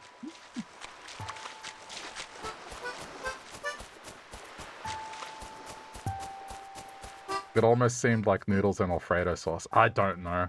But I do know that Brazil is pretty wild when it comes to pizza.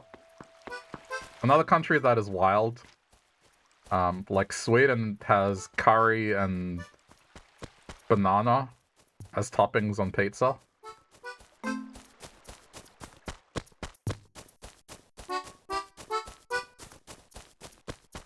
I can understand the rationale behind that. I wouldn't personally go for it, but I can understand the rationale. Because, you know, in the Caribbean, they do plantains as a way to go with a lot of things. So, I can understand the rationale. It's not that big of a jump, but I wouldn't go for it myself. Look at this. See how I bend my elbow slightly? That's how the pros do it. When you're competing at my level, every little detail helps. Partner!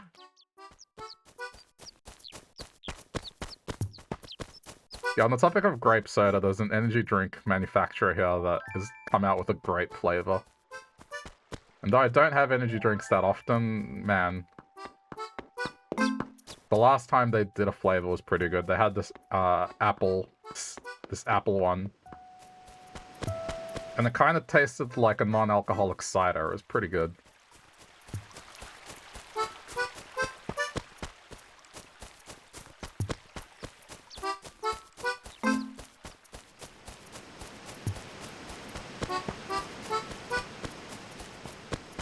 Just, yeah, whatever it is tomorrow that you feel the urge to get in terms of food, get it for me.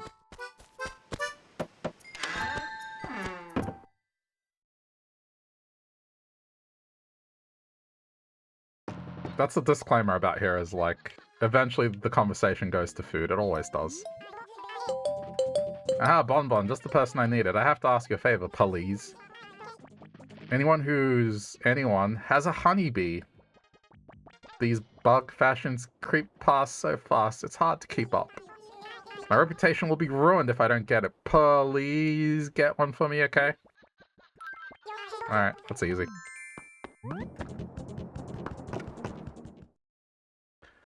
Dude. I don't know if I'm remembering this correctly, but do I have like a kind of a Jay Leno thing going on here?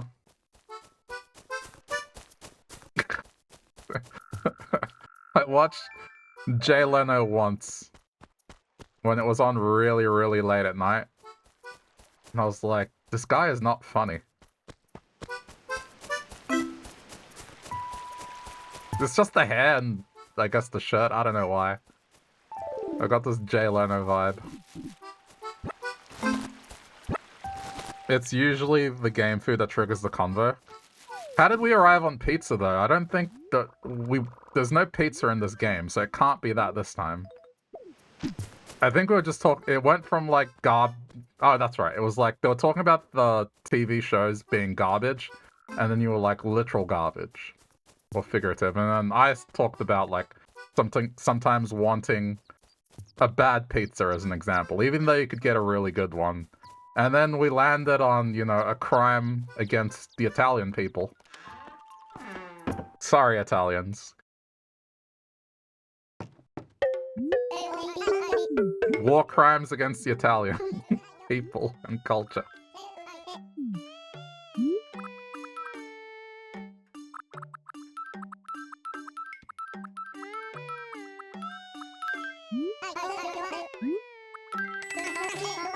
And someone, I can't remember who, but someone was like, there's no such thing as a bad pizza. I couldn't make it out because the sound of me being correct was too loud. That, I got distracted and couldn't read the message properly. But, you know, it went down like that, somewhat.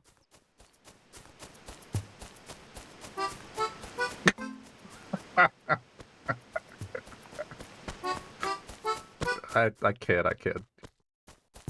I said Pizza Hut is garbage, which is slander. Look, it can be fine, but relatively speaking, come on, it's garbage. Like, the meat quality they use, the amount of meat they put on it.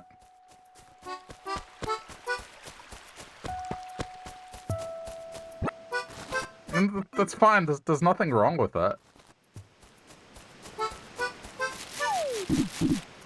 There's nothing wrong with it.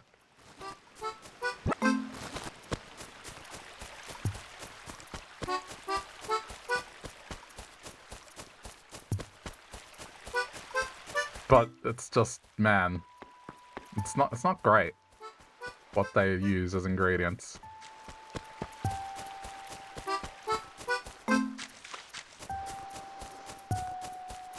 But sometimes, hey, it's late at night. And that's all that's open. Or maybe you don't want to go out, and you just want them to come to you. That's where they're king.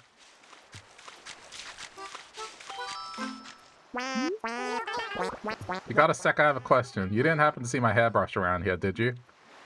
Your what? Seriously? Dude, I dropped it around here somewhere, I just know it. Or at least I think I did. What if I left it over by the, Oh, I have to find an item.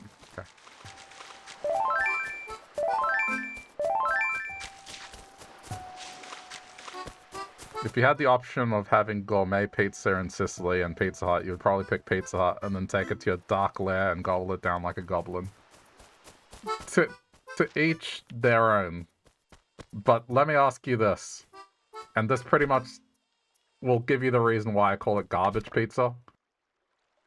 If you were to eat that pizza every day for a month, do you think that your bowels would be okay? Like, or would you be spending extra time, you know, dealing with that problem that may arise compared to, say, the gourmet pizza? I think you know the answer. I think you know the answer to it. You would die. Exactly. That's why I call it garbage pizza. Because the fancy pizza from Sicily, at worst, you know, maybe your cholesterol will be a bit high when you go to the doctor. But it's not gonna completely destroy your insides, you know?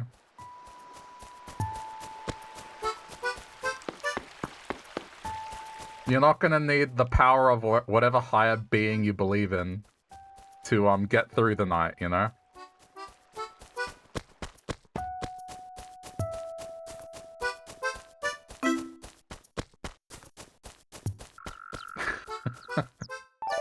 So that's why I call it garbage pizza.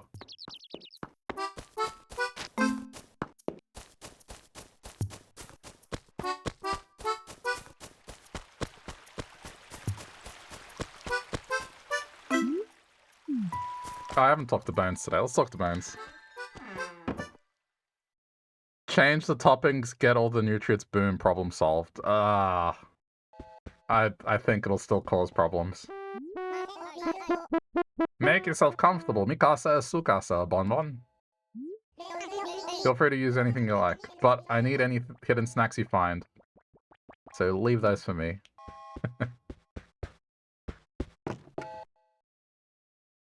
Some people have sensitive stomachs. No. Do you ever see Super Size Me? Like what happened to the guy after just eating McDonald's? For the time span he ate it for? Like, it's not a sensitive stomach thing. It's just the amount of additives and artificial stuff they use in it. And things that... Okay. Particularly in America, of all places, you guys use ingredients that are banned in other... Well, things that are banned in other countries as food additives. Just saying. Like, you know that color, that red color additive that they're talking about banning? Yeah, that thing's been banned in all other countries for the longest amount of time.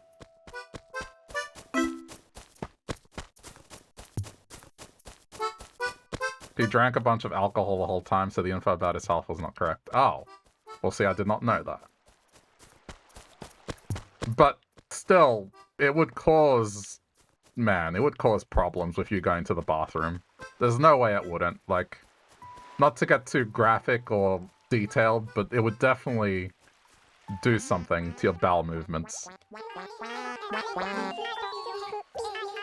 You know?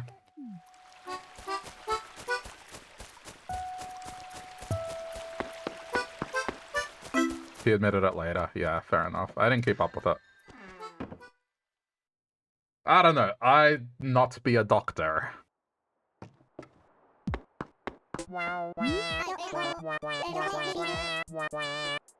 This is a nice house. Very blue. I like the floor. The floor is really nice in here. Oh, I want the stovetop. Dude, you have a fridge as well? Every piece of furniture in this house I want.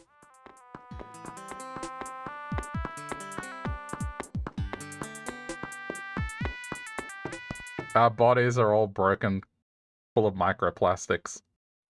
That is true. I did see an article pop up that, like, basically every male on the planet has microplastics in their testicles now. So, you know, the ship has truly sailed.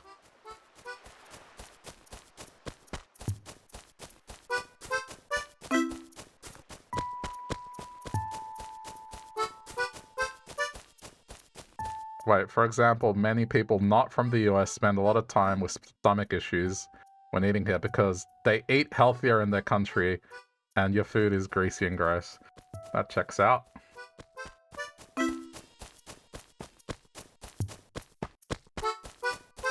I mean, I've said it before, like, you guys just live on a whole other planet when it comes to certain things, food being one of them. Like, when I see just comically large portion sizes of soda, candy, I can't believe it. And how much that stuff costs relative to healthy things.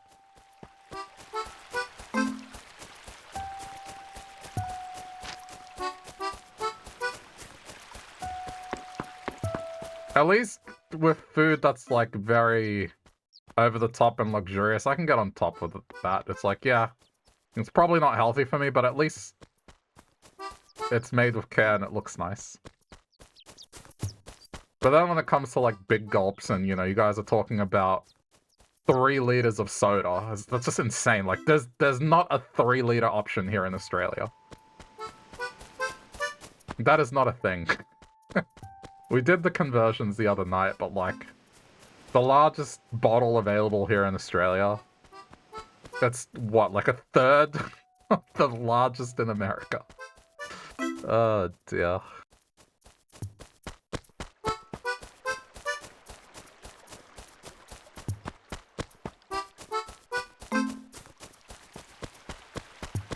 I can't drink that much. I can never imagine drinking that much. It's kind of hard to find 3 liters. 2 liters is everywhere. Yeah, I mean, but it exists, right? Here, it's impossible to find 3 liters. It doesn't exist.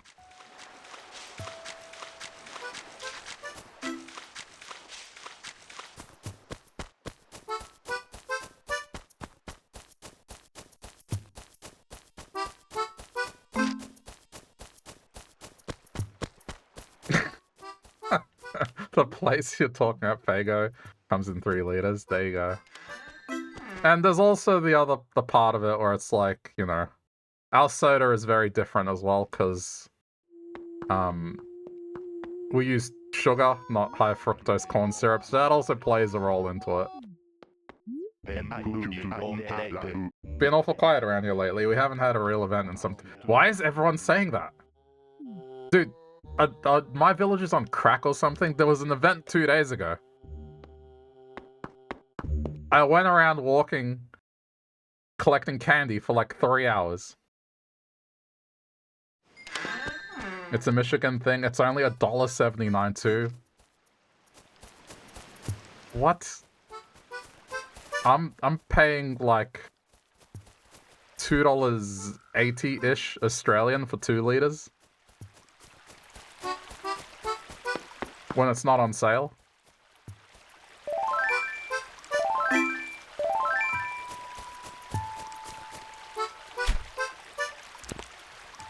And water, like bottled water, is pretty comparable, if not cheaper.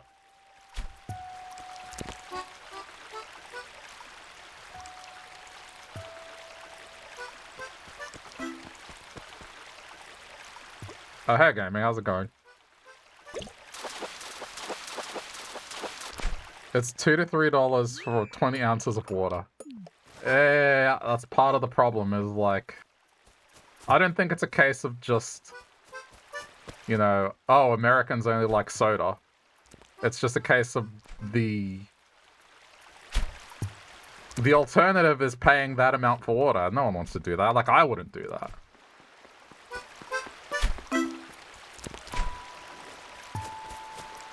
Bottled water is a racket? Not here.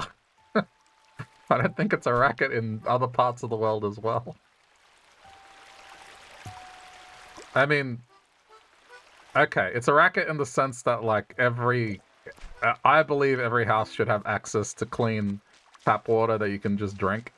Because that's certainly the reality here, is, like, unless you live in the middle of nowhere, clean water is just a thing. Drinking out of the tap is fine. I just fill up my bottles and I put it in the fridge. That's all I do. Now, if I'm out and about and I'm thirsty and I want some water, yeah, I'll pay for a bottle of water, because it's like... It's convenient, I want it there and then, and I don't want to go drinking out of, like, a dodgy bathroom or, you know, a public drinking fountain, which Lord knows what happens. They don't get cleaned.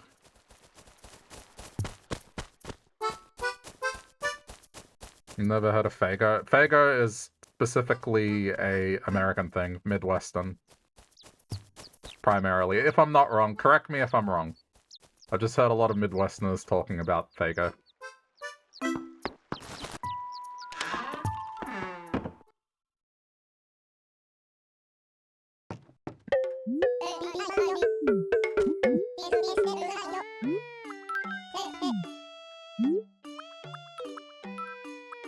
I need to look at the map where she lives. Like, I'm trying to deliver her bee, but I keep walking around in circles. It's a Michigan thing, but specialty stores carry it around the nation. Gotcha. Alright, there you go.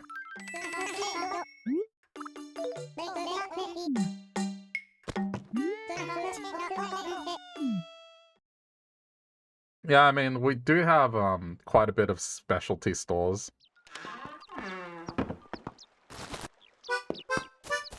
That import American stuff, so maybe.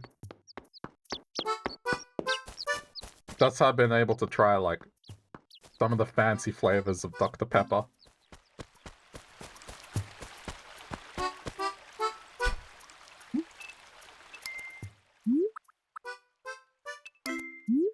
Though lately, it's been a thing where, things imported tend to have, a ridiculous markup on them.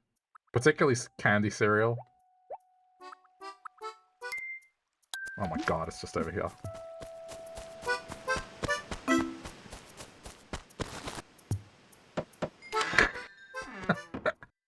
Okay. So here's an Australianism. The word lolly, that means candy.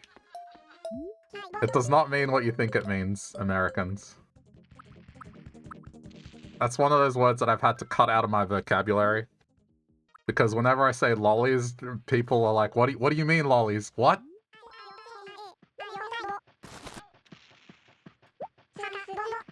Yeah, candy. Oh, thanks. Yeah, they think Japanese, exactly. Their mind goes to the gutter.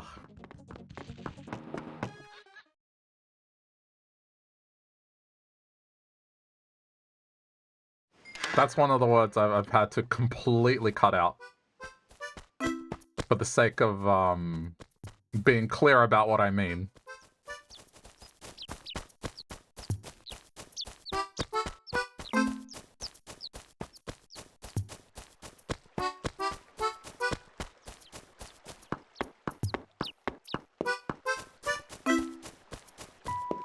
The first time that came up, I was talking about sucking on a lolly, and the confusion I was met with, yeah, that made me change my ways, let's just say that.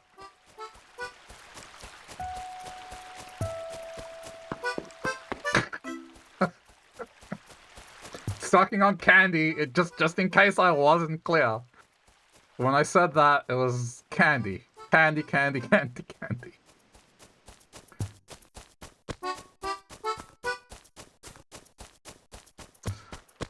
This is what happens when the majority of your audience is American/European.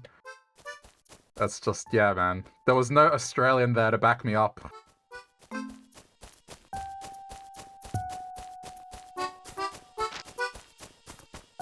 No, guys, Will isn't a degenerate. Actually, in Australia, it means candy. I can back him up on this one.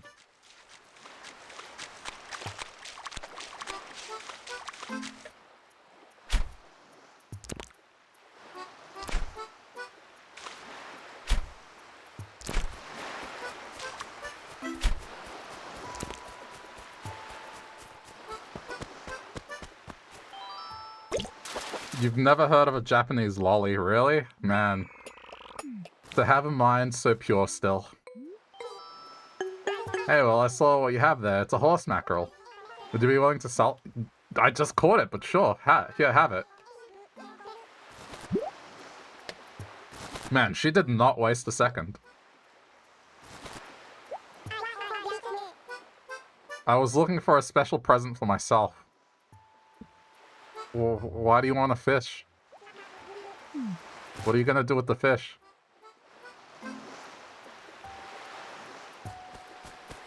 Alright then.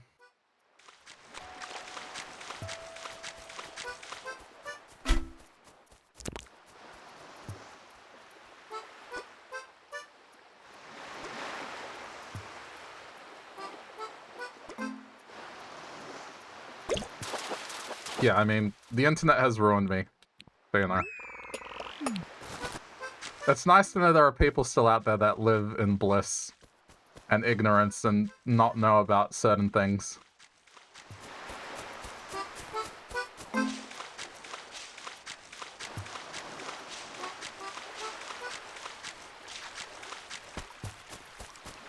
I was watching a game show put on by a streamer, and one of the questions they had was like, they were doing it Family Feud style. If you don't know what Family Feud is, because, you know, it's not a thing in your country, aka Australia, they survey a bunch of people, they ask them a question, and then, you know, the answers they give are tallied, and the aim of the game is to guess the top answers, and you get points, right? So they were doing that, and one of the things was, name a fetish that you think the internet caused people to be into. And, yep, I learned a few things that day. I am even more ruined than before.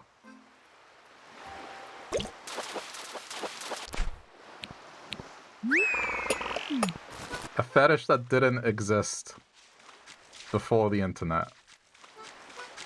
I'll spare you, but you know. That's how far from the light I have strayed.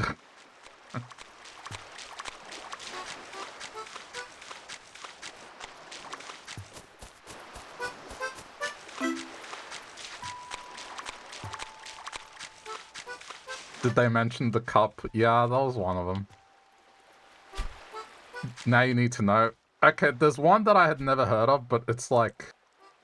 What was it called? It was like bloating or something?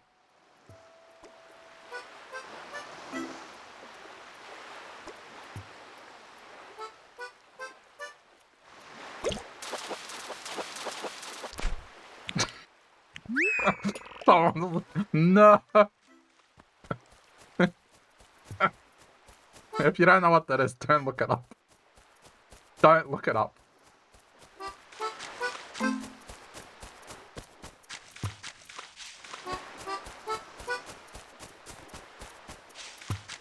Yeah, I was confused when it came up, and then... Yeah. Gee, what a great thing to talk about during a cozy Animal Crossing stream, am I right?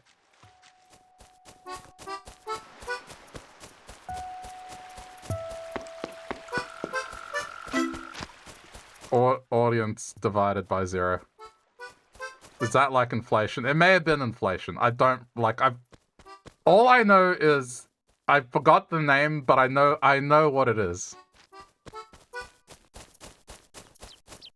It may have been inflation. I don't know.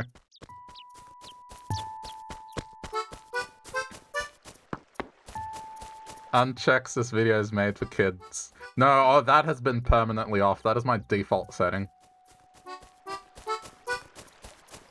I just hate to think what it does to, like, the YouTube audience later.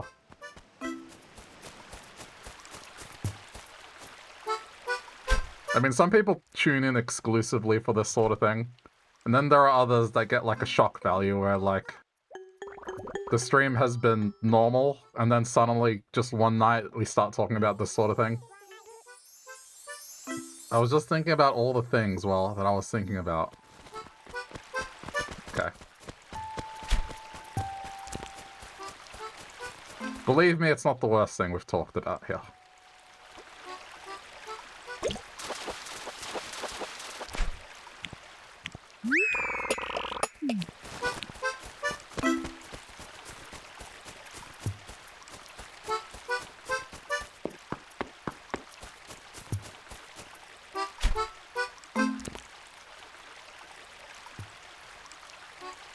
There are many conversations that I'm grateful there are not VODs for. A key? Oh, the keys. Yeah. The villager dropped the key. Where's Dina?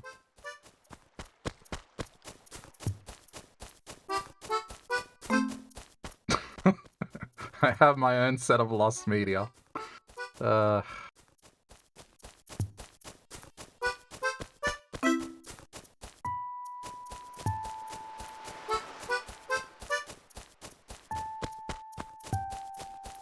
Anyway, as I've always said, whatever floats your boat, as long as it's not immoral or highly illegal, and it's consensual, you can do whatever you want. I'm not gonna judge. I might wince and make a weird face, but I'm not gonna judge. I have some premium content out there. No, I don't. I highly doubt that content would have survived. Because it would have been at a point in time where I was just starting out. And so, you know, not having many followers, not having many viewers. And I'm pretty sure I didn't auto-publish my VODs, but anyway. Some of these, I'm confident there's... Aside from maybe the clips that people made from that era, which some of them still exist, there's no way the conversations I'm speaking of specifically, that they don't exist. But if you're morbidly curious, I'll give you one that I feel like is pretty safe. And there was... I don't remember what game it was, and I don't know how I ended up in that situation. But I was playing a game, and I can't remember what happened, but it was one of the main characters, like, said something about being grossed out by girls. And then that somehow led to four women in the chat talking about, well, trying to convince or talk about the fact that vaginas are cute. And that went on for 40 minutes. I was just like, okay, yeah. No, I believe you.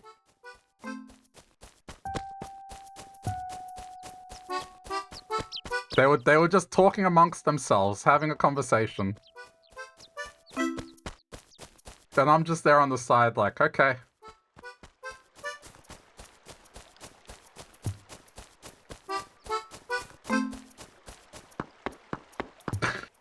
I have nothing to contribute to this conversation. Other than, yeah, I guess that they're alright. I wouldn't, like, use that word to describe it, but sure. I don't think about that sort of thing. I don't know, man. Do you know what caused it? Was like, it was a single comment, and then I made the mistake of trying to be funny and be like, what constitutes a cute one? And then from there, Pandora's box was opened, and it did not shut for 40 minutes.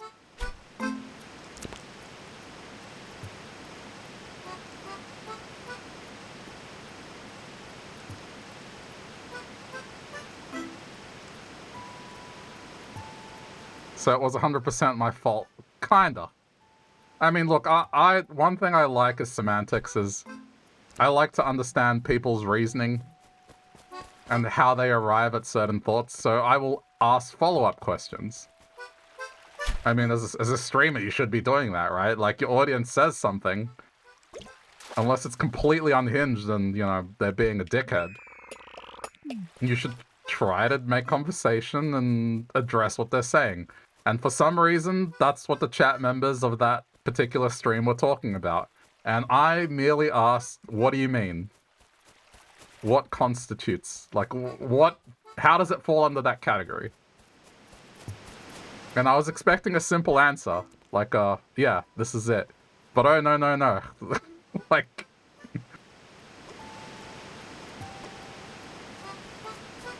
It became a forum. Hilariously, it brought people out of lurking. It was like, oh, what's that? People are talking about vaginas? Time to spring into action.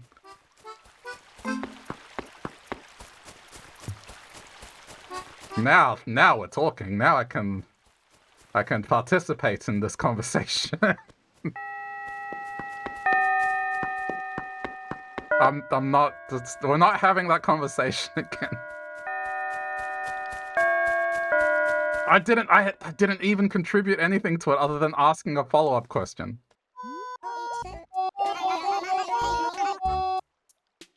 I was. What do you think about making up a uber secret greeting? Oh yeah, no. Yeah. No. I said I was going to make this horse like extremely.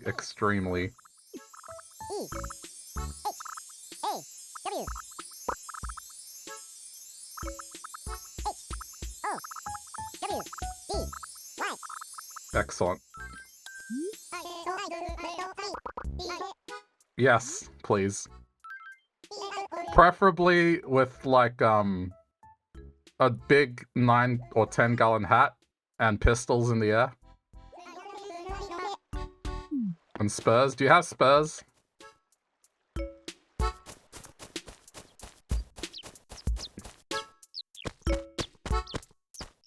Where am I going with it? I don't... The point is...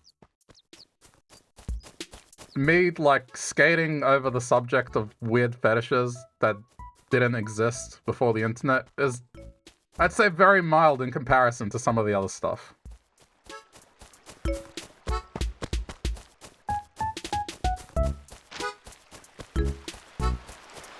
And it's the sort of thing that I feared that some of my relatives might stop by and watch the stream one day. And just walk into a conversation when that's happening.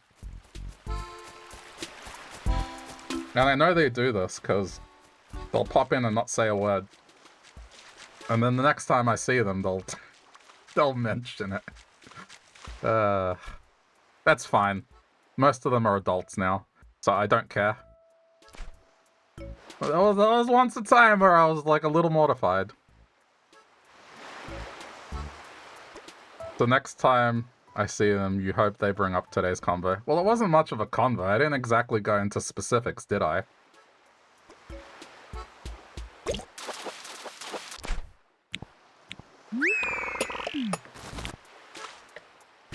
Like, it's funny, but I didn't go into specifics.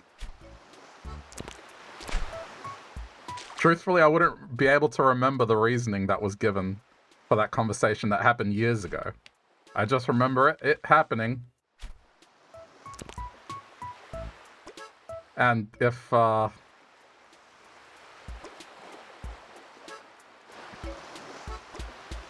believe my exact words when they asked what do I think, my exact words were, I don't fucking know. I don't think about that. Emphasis on the F word.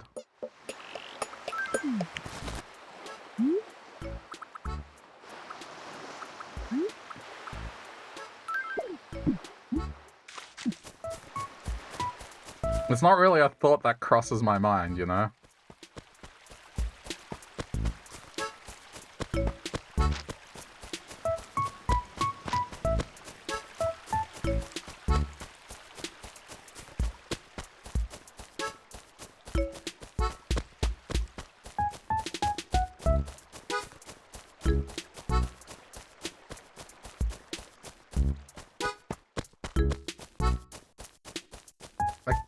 I don't know what Dina is. I've been trying to find Dina.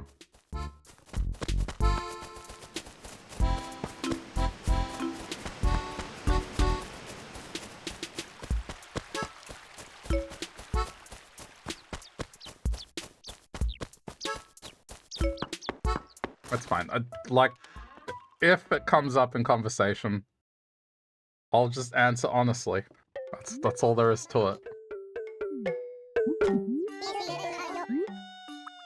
Again, they're all adults at this point.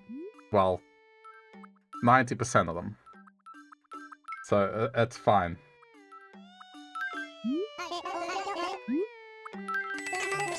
You know, thankfully, I don't have aunts or uncles that are into the whole gaming culture thing, so they would never watch something like Twitch.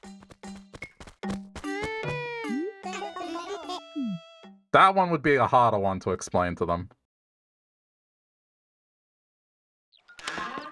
Even though I'm a dude who's fully grown up,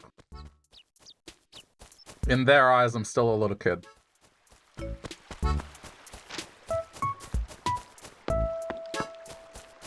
You watch Game of Thrones with your parents, there are no more secrets between you. Holy crap. That's adventurous.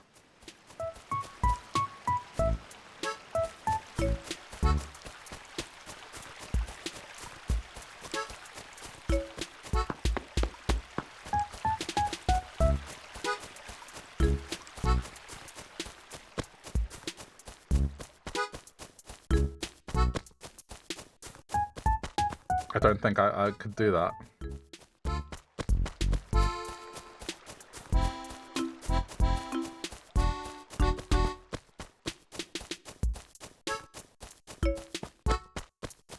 I guess it's not the worst thing you could watch.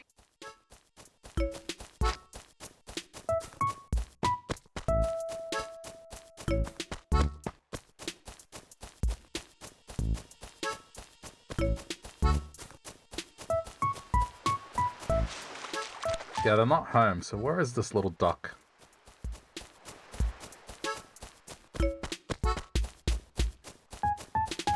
Oh, here they are.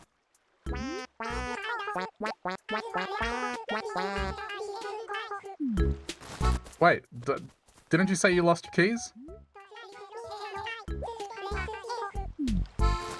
I thought you said you lost your keys. Am I wrong?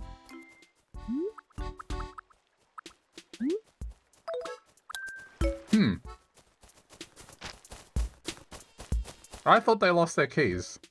Because they were worried about it, and I said, no, I haven't seen it. Oh no, it's hairbrush. They lost their hairbrush. Never mind.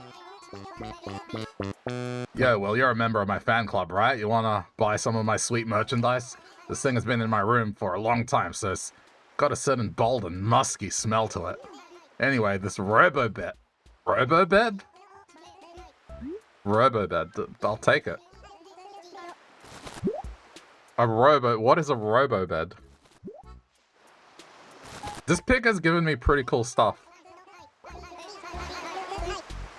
Yeah, don't worry, I'll spray it with like Febreze or whatever.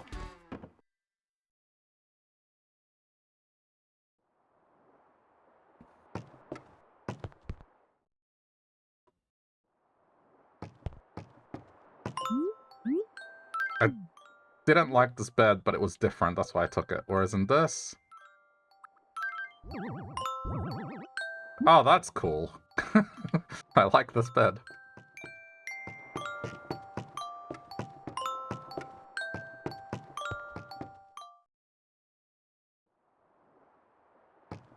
Alright, that's an upgrade.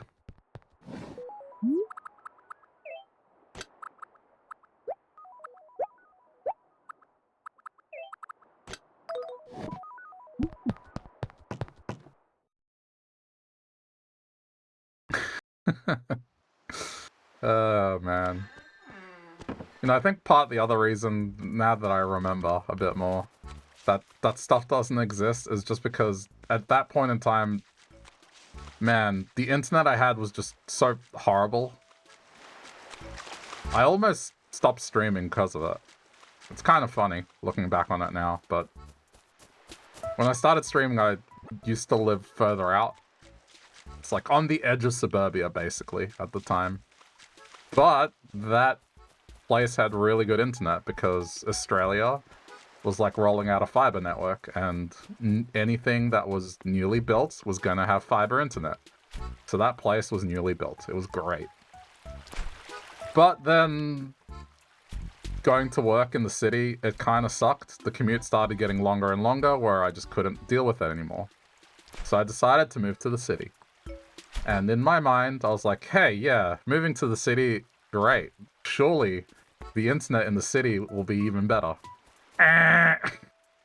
Just, first of all, the place we moved into, somehow it couldn't get internet.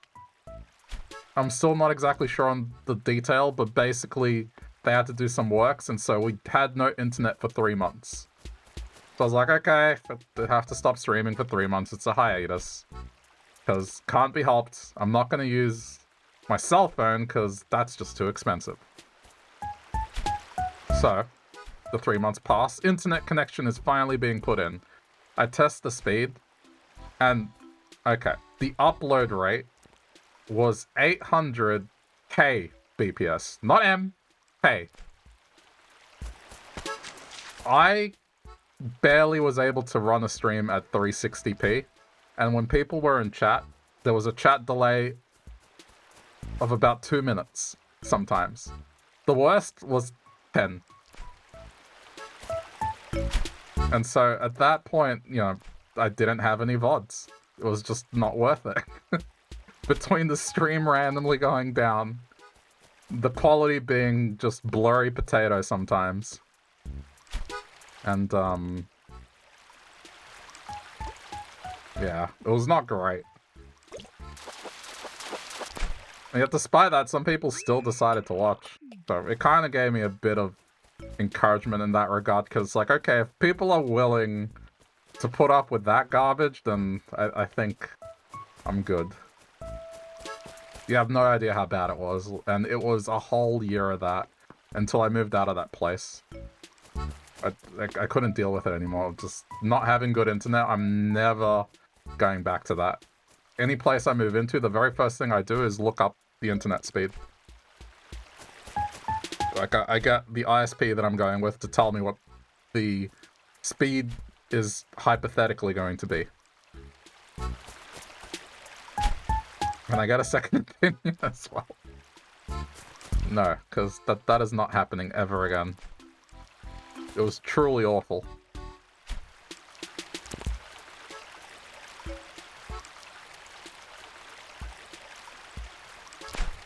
Someone attaching something to an email and sending an email would make me lag on an online game.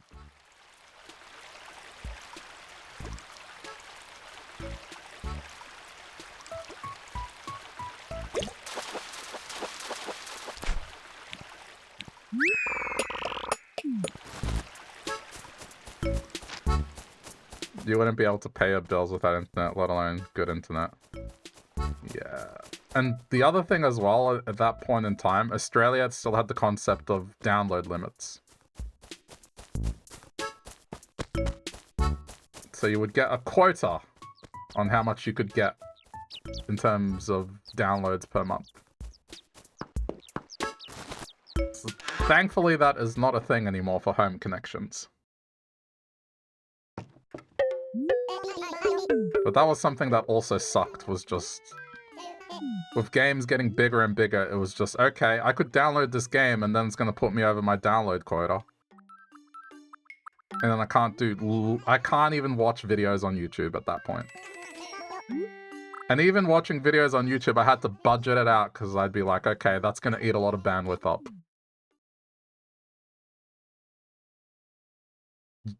If you want to annoy an Australian, at least a millennial Australian or older, just talk to them about the internet. That's the easiest way to get to them, because, man...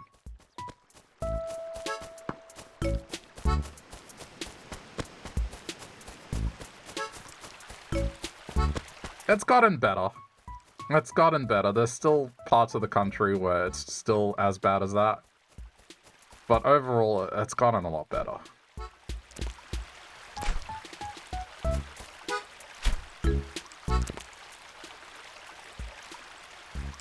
Yeah. They're gonna have to pry this internet connection out of my dead hands.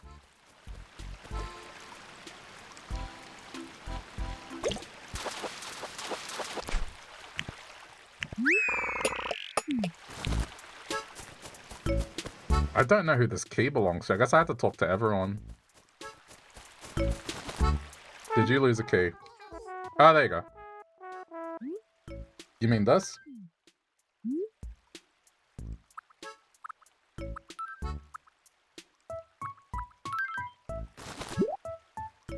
That means there's probably a hairbrush somewhere. Oh, well, there it is. You found my key. Yay, you. Okay, I'll never lose you again. Yep, yep. You are totally my hero. You're so nice. I got you a yellow perch. If you ever need anything, call me and I'll come running. They'll have to pry the internet and the lolly. What a conversation tonight has been, honestly.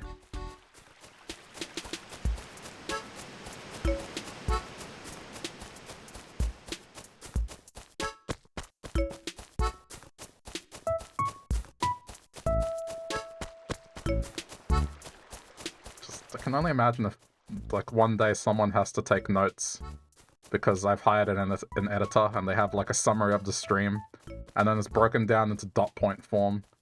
It's like, beginning of stream, Will goes and gets some fish to earn money. Talk about TV show, talk about garbage, talk about bad pizza, talk about lolly, talk about weird fetishes, talk about vagina.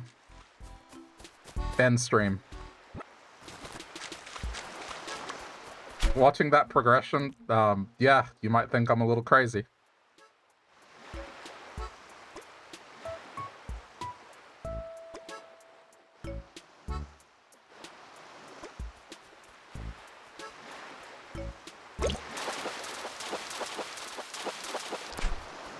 Why is it always this fish?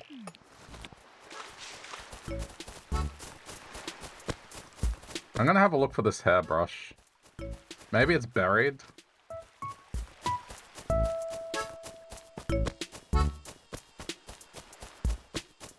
I guess I don't have to find it. What I'm not going to do is shake trees to look for it. Especially since I don't have... I'm not sure if I can even catch the bees to defend myself. But even if I could, I don't think I'm capable of doing it. I've failed twice now.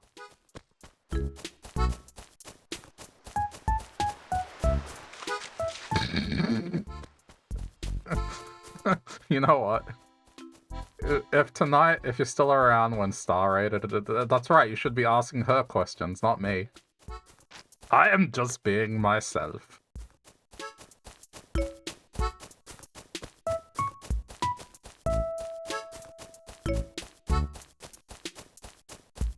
Alright guys, that does it for today's stream. We're gonna go raid a nice streamer who's playing cozy Animal Crossing. Stick around. Little do they know.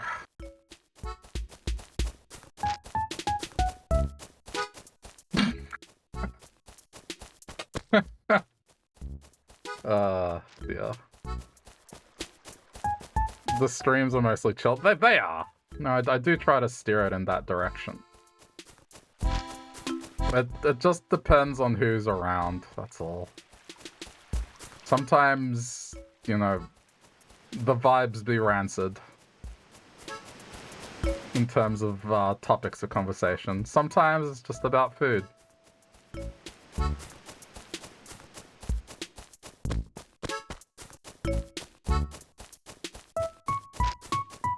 I'm just surprised it happened in an Animal Crossing stream. I mean, usually I'd be playing something like Yakuza or something for that vibe to hit.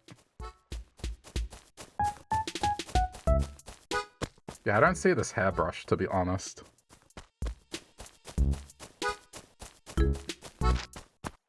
So wait.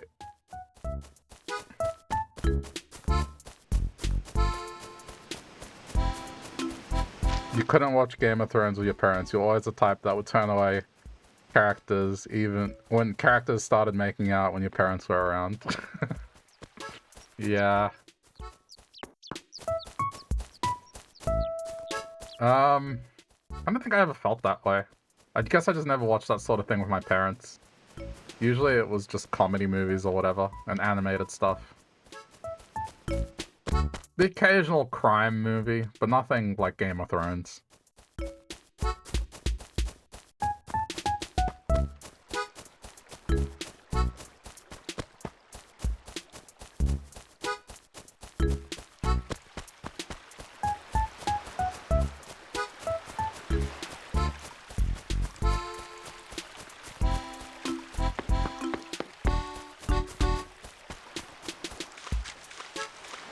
Game of Thrones is crazy. You need to get back to it, but there's so many damn episodes.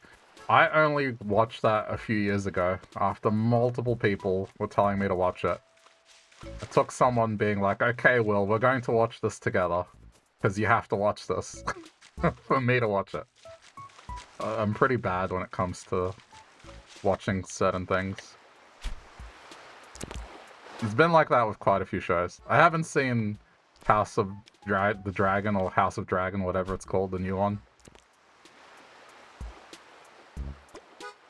I mean, Game of Thrones is alright. No, it's okay. I'm not going to say anything beyond that.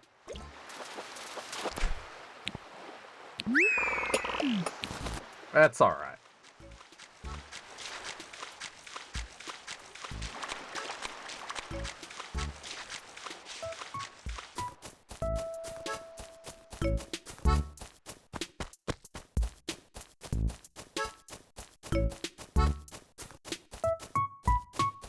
Got a few seasons in. There's what, 8 seasons now? I'd have to check.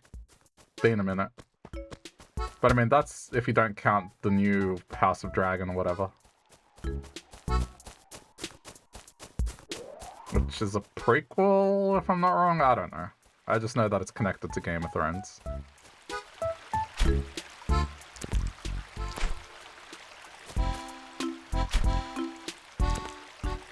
I mean, another one I haven't completely seen yet is Stranger Things. Started it, but I haven't seen the last 2 arcs. And they're making the last part for it, so maybe when that happens, I'll watch it. I did enjoy Stranger Things. Of course, now that I don't have Netflix, there's like less incentive to watch it. It's just, yeah, whenever it's done. Maybe.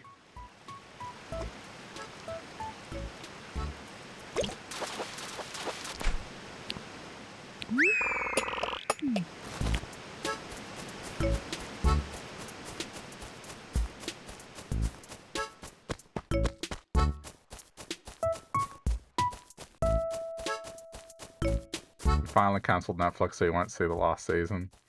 Yeah, it's a shame there's no other way to watch content without subscribing to a service that keeps increasing its prices and removing content and cancelling TV shows after 2 seasons. If only there was another way.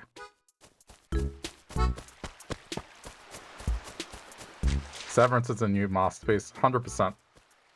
I am hooked on Severance. That and Shrinking. My favorite shows of the last few years. Severance, Shrinking, and What We Do in the Shadows. Those 3 are my biggest recommends for anyone looking for something new to watch. Ted Lasso is like a close 4th, but those 3.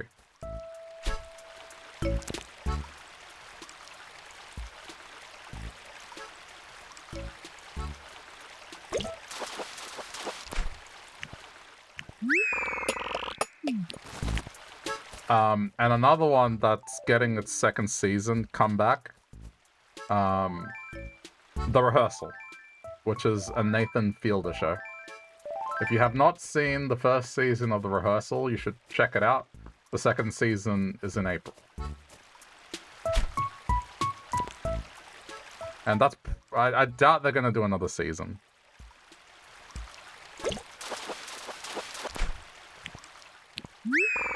It's one of those shows that people are going to catch on to what he's doing.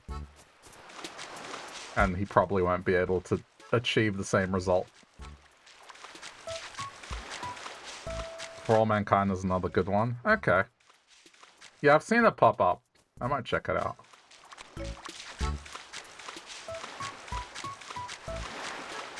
I don't mind sci-fi.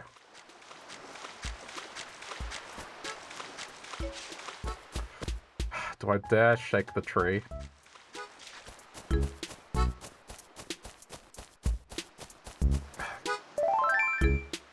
These dig spots are so subtle, but I feel like I've walked around the entire map. Of course, I've been talking about random crap, so it's possible I just didn't see it.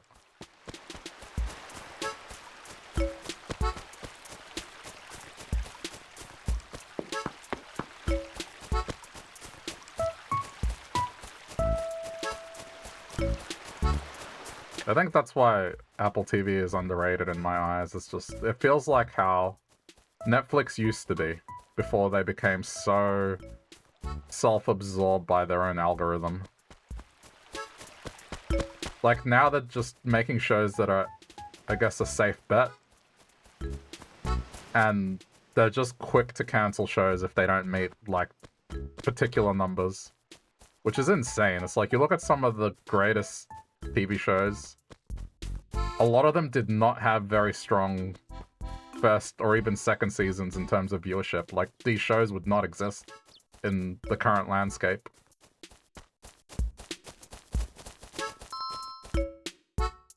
What's up? Don't even try to hide it, Will. I saw it.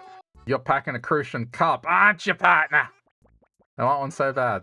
I'd plop down a sack of cash. Would you be willing to give it up? How much? Yeah. Yeah, you can take it.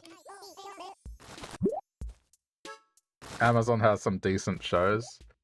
I've heard. Like, that superhero one. That's one that I'd really need to check out, because, it's been recommended to me by my brothers and a couple of other people. Yeah, The Boys and the animated one as well. There's two of them. I should have been more specific. The Boys and, Invincible.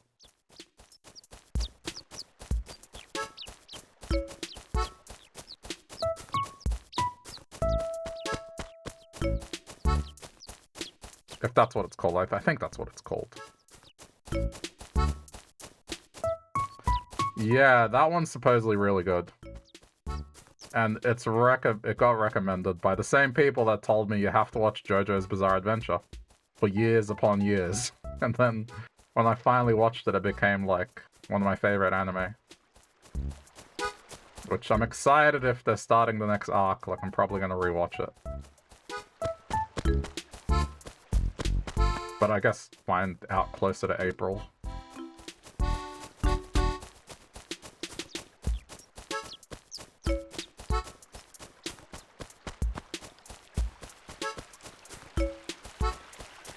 That's the thing, I have Prime, so I could watch these shows relatively easily.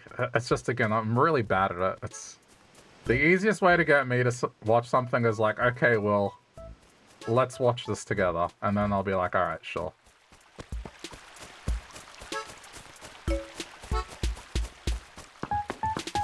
Otherwise, I'll just be like, hi, I'll keep it in mind. And then it's just one day out of nowhere, I'll be like, you know what, I should watch this finally. We can watch Party with Friends. I've kind of been doing that from time to time with the regulars. Usually on Fridays. Well, Friday's my time.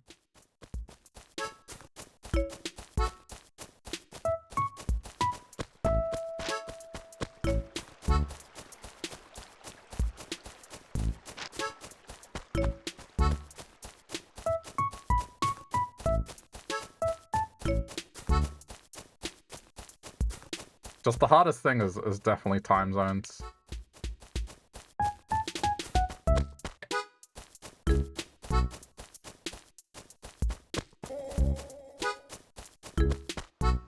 Okay, you know what? This is probably a common thing.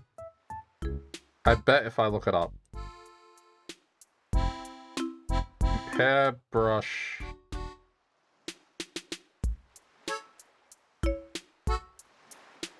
Crossing City Folk. I want to see...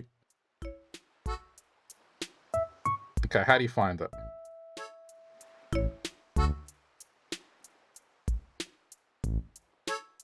It says talk to them again and they'll say where they lost it. But I talked to her again and she didn't say anything. Interesting.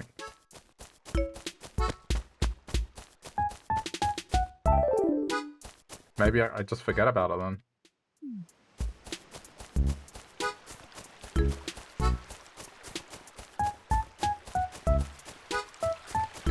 Let me talk to them all one by one. Maybe in all these conversations I've had, I've forgotten who I actually talked to, but I'm pretty sure it was Dina. It was like right at the start.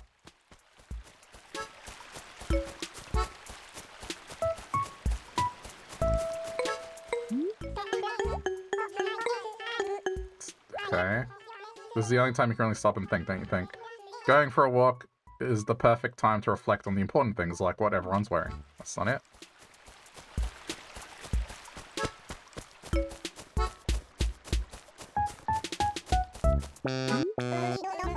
Don't run too much or you'll trip on something and take a wicked spill.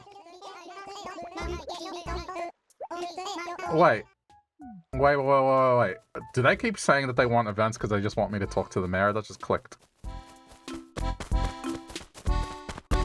We had an event 2 days ago, but okay, hold on. Is this something I should be doing? I would like to speak to the mayor, please. The environment, town fund. What's the town fund?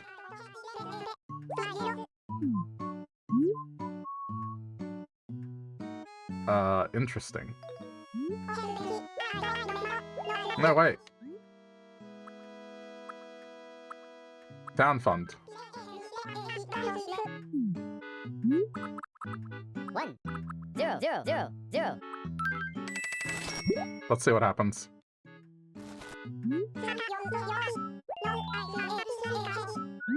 I guess this is one of these things that eventually I'm going to hit some goal. The environment. What's with the environment?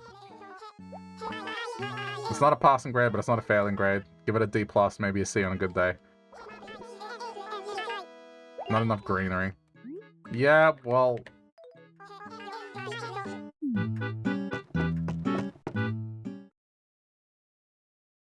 They have flowers. You know what? I bet that's what it wants me to do.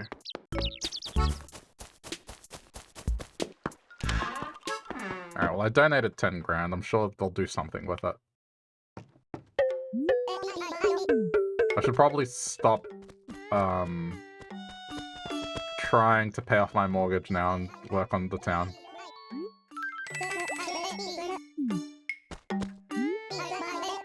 Oh, tulip. Take it.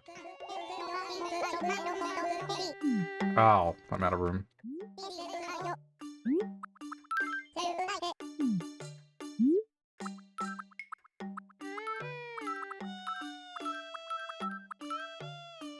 Dude.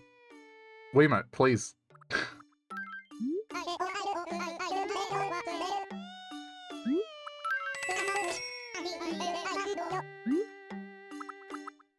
Okay, that's it.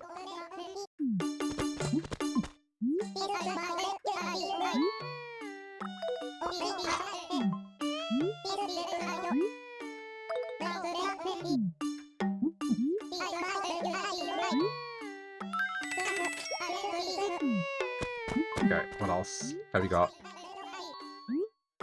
I'll just take it, because I want the store to be upgraded and you gotta keep buying.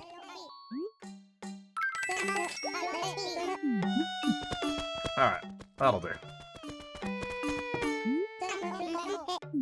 Wait, there's a show about called Upload that's about in the future you can pay for your consciousness to be uploaded to a server and live forever. Yeah, that sounds interesting. There's definitely a lot of talk about that becoming a reality. It's one of those things that they predict it'll be possible in our lifetimes, but it'll probably be too late for people currently alive. Yeah, I don't know.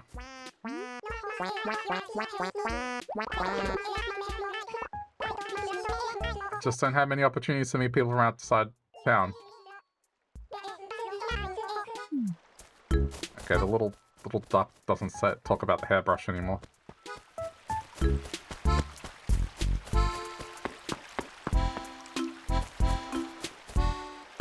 It's kind of funny at times, but interesting. If you could afford it, you'd probably want to do it, assuming the bad stuff that happens in the show doesn't happen. Even though it probably would. Yeah, I'm not sure where I would fall on that. It depends. If it's one of those things where it's a case of consciousness not continuing to grow. It's like one is transferring memories and everything, so then, let's say, at the last point in your life, or the point of upload, that's where it stays. But then otherwise there's the whole thing where it's like, well, then there's a divergence. It's like you have a consciousness that exists at the point of upload, and then there's the physical being that keeps existing.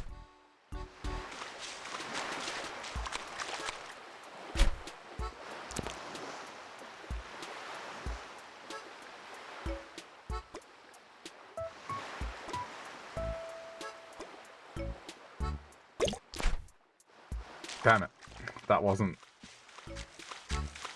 a sea bass. I mean, at least in terms of, like, the short term, right?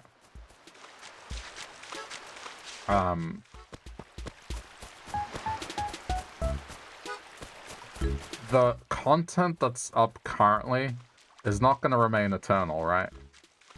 Like, take the stuff that I do on the internet, for example. Unless I reach some sort of semblance of cultural relevance or reaching a scale large enough, odds are the content I've uploaded will one day be erased, and all these hours of me talking about stuff and life in general, they'll be gone, because they'll reach a point where it's like, well, who's watching this, for one? And, you know, storing stuff costs money. And you can't keep storing content forever. And so the same thing would kind of apply to, like, the uploading of your consciousness, right? Are they going to maintain that forever? If you're an average person, right? Unless you have someone paying for your existence constantly, would they maintain your consciousness? Or would it be a thing where one day they're just going to be like, nah, we're going to delete you because no one's really paying for you and you weren't a significant person when you were alive. And you're not exactly doing anything significant now. So sorry, bye.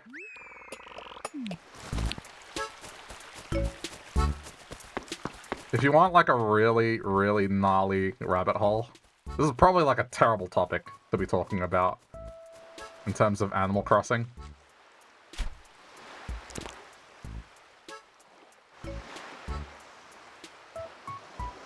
Wait, you don't get deleted, but you become frozen, and other people see that you're frozen. But that's in the context of the TV show. I'm talking about in the context of what would happen in reality. It's like, if you're being uploaded somewhere, there's storage costs associated with it.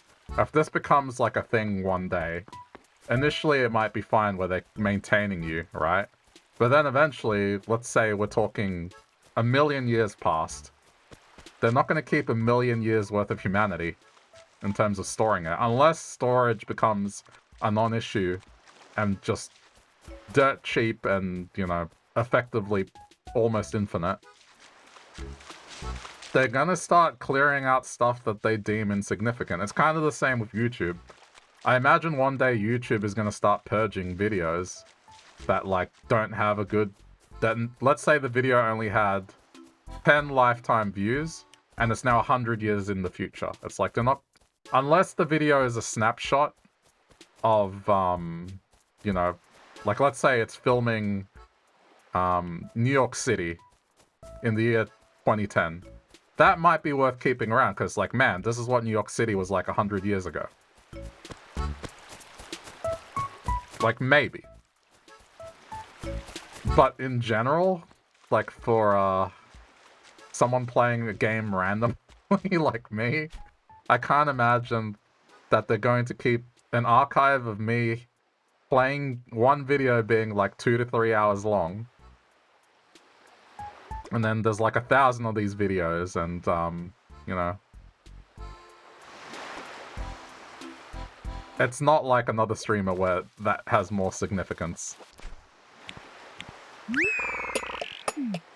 Twitch is doing that now. I'd noticed that, yeah. But I guess in the case of Twitch, like, they've always just... They're constantly looking at ways to get more revenue off users. Instead of, like, trying to innovate and make new things, they're just trying to squeeze out every penny of what they currently have. YouTube is keeping up with the ever-increasing uploads because storage gets cheaper. It's a close race with the Addiction Show, It could work out basically forever. Okay, well that's good. Yeah, I mean, again, you never know, right? Like, with these predictions, it's hard to say. Because 10 years in technology is a long time, man. I mean, there was once upon a time where I got my first computer, and it came with an 80 gigabyte hard drive, and I was like, dude, I don't know how I could ever fill up 80 gigs. Meanwhile, these days, one of my 4K VODs can easily be 80 gigs, if I wanted it to. It's just like, you know, it's all well and good now, but maybe someday in the future, it could reach that tipping point where it's like, okay, you know, they might be able to keep 90% of the content, but then there's some content out there where it's just like, okay, no one's ever really watched this, and this is kind of just weird garbage, right? And you know how, again, I don't trust that, I just don't trust companies. Let's put it that way. In a choice between doing the right thing and making money or cutting costs will always reign supreme. I guess that's the thing. If that were the case, we wouldn't have the concept of shrinkage, you know? Stuff like that.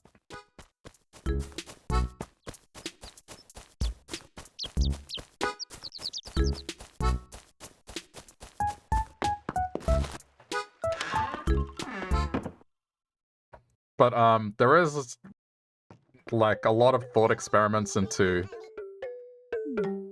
because everyone is now relying on digital storage for everything, whereas before we used to print out photos and that sort of thing.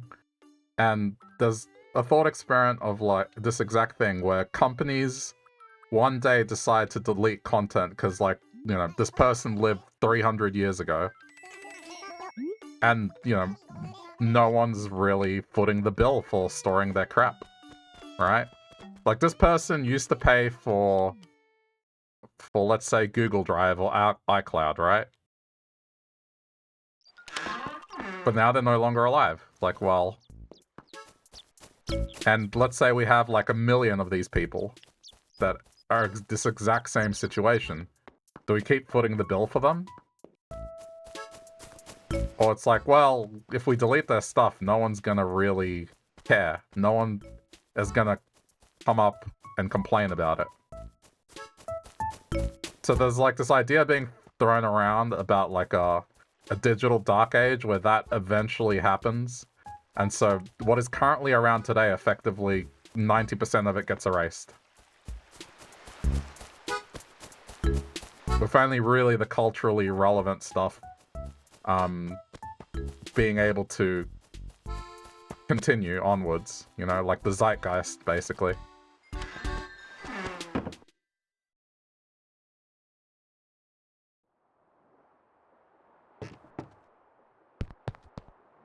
So yeah, I don't know. It's an interesting thought.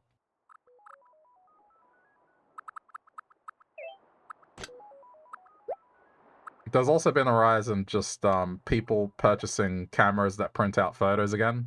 There's been a rise in that, so maybe that might be a result of that. It's just people kind of realizing that.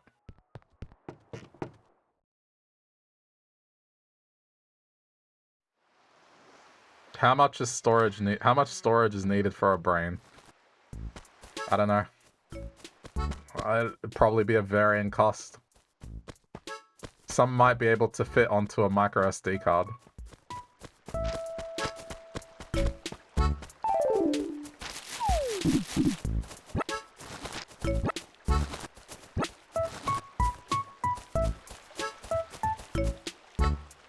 I think one of the wildest things of technology is just the idea of the micro SD card. It's just, you know, we have this thing that hasn't changed physically in size, but then the amount of storage that it's able to have is just magnitudes different, you know? Oh, I'm an idiot. I thought this was New Horizon. Well, so much for that flower, I tried. I keep forgetting that you have to pick it. Like, shovel destroys the flower. Your brain is sleek and smooth. Sure, it can be compressed a lot. Hey, if you listen to what Wario says, official Wario lore says that Wario's brain is smooth, and that shows that it is fresh and brand new and not worn out. So, he is a genius. What do you think about making up a super greeting? Okay.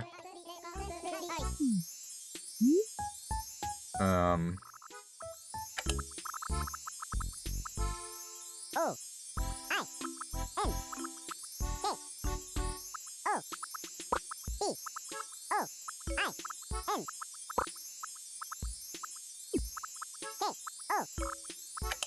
Boinko boinko. Sure. Legit lore? No, it's 100% for real. It's in the GameCube game Wario World.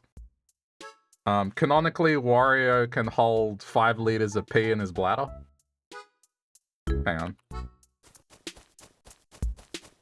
Let me bring the image up. It is canonical.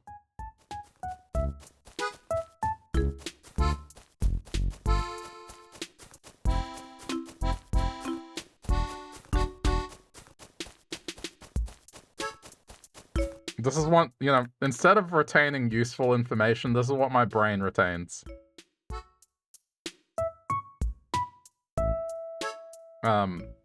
There it is. I actually have this game, so I do have the manual. So there it is. So he has 2070 sight. He can grip over 80 psi. Weighs 308 pounds. 10 rolls of abs. Size 11 feet. This is what I was talking about. The brain, relatively few wrinkles. No cavities in his teeth. Can do 100 push-ups. Holds 22 gallons of pee. Oh no, sorry. Stomach holds 22 gallons. Bladder holds 1.1 gallons. So there you go. In case you didn't know. Canonical. I misread. Stomach is the 22 gallons. Anyway.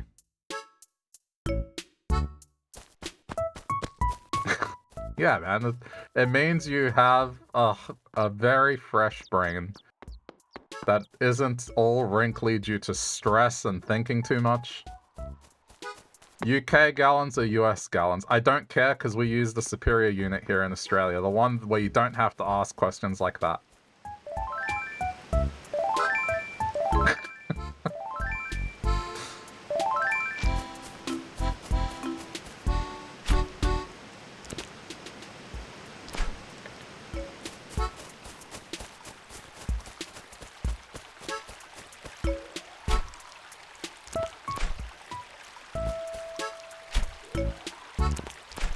Oh, I am just the greatest at fishing.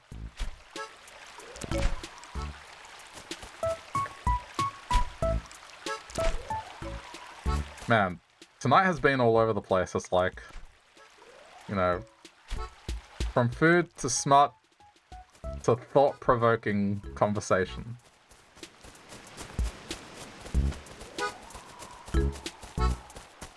I still don't have a slingshot. I'm trying my hardest to get the shop upgraded by buying everything constantly.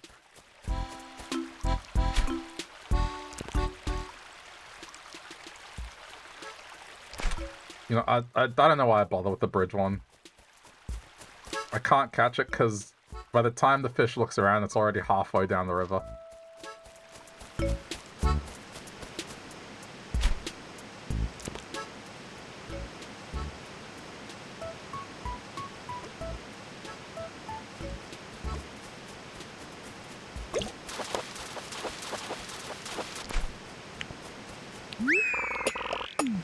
Have I donated that? Hang on.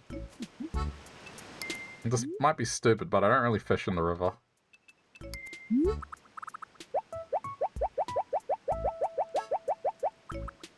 Okay, I have.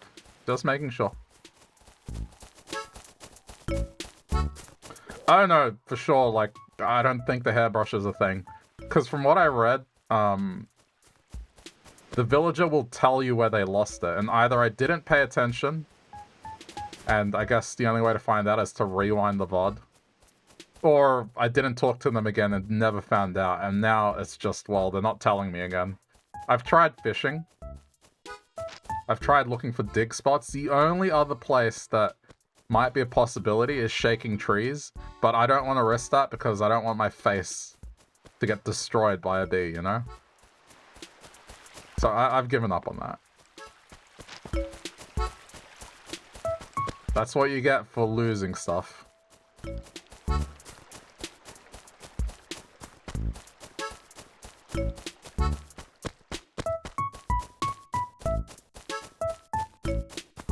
At least I found their keys. I got the keys out of the river.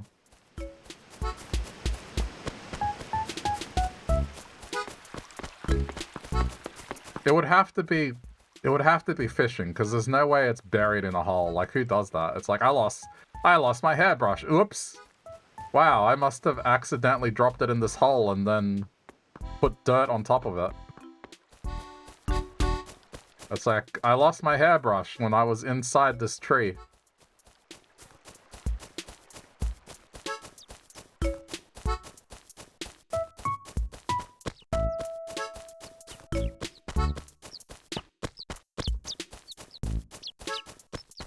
I think I would have noticed it if it was a dirt spot.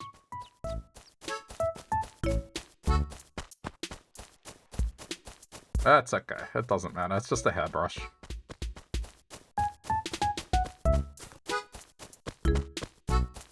How dare you? It was a family heirloom, handed down after 6 generations.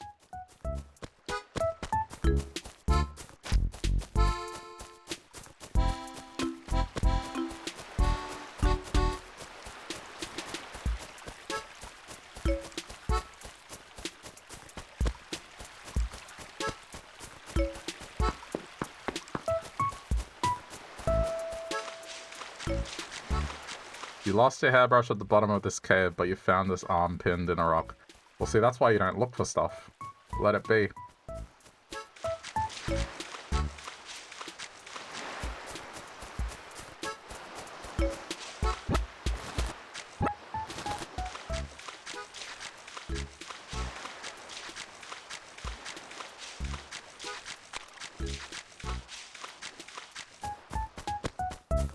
Okay. I did one last lap, just for sanity's sake. I think we made good progress for today. I do want to dedicate some time to pirate game, so... Not the bad pirate game. Yakuza pirate game. Because I know we were talking about Ubisoft earlier. Not that pirate game.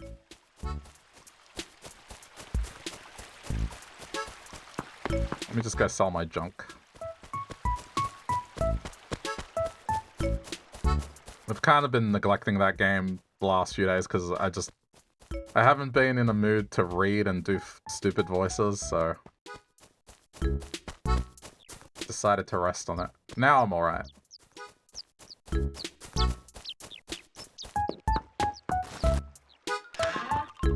Which pirate game? Like a Dragon, Pirate Yakuza in Hawaii. Which only came out, like a week and a half ago.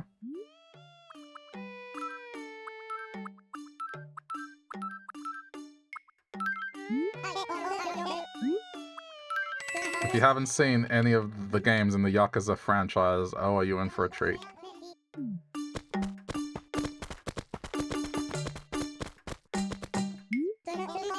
I guess it depends. If the side quests are as unhinged as usual, yes. I think I only just reached the point where they will start appearing, so we will see.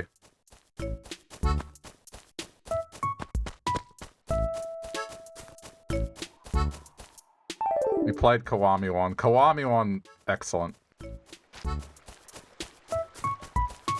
So this game, it's featuring Majima.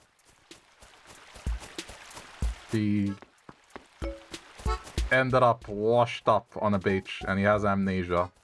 And so, of course, he sets off and becomes a literal pirate.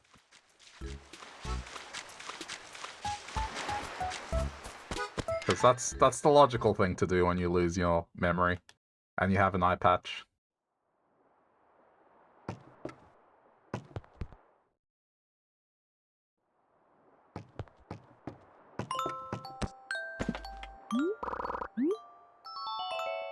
Alright. Well, that'll do it for today's session of City Folk. I'm going to keep calling it that because it's easier. But yeah, hope you enjoyed. If you are checking this out later on the VODs channel and have stuck around despite some of the conversation matter, thank you for watching as well. If you feel like it, leave the video a like, but otherwise we'll do more of this soon.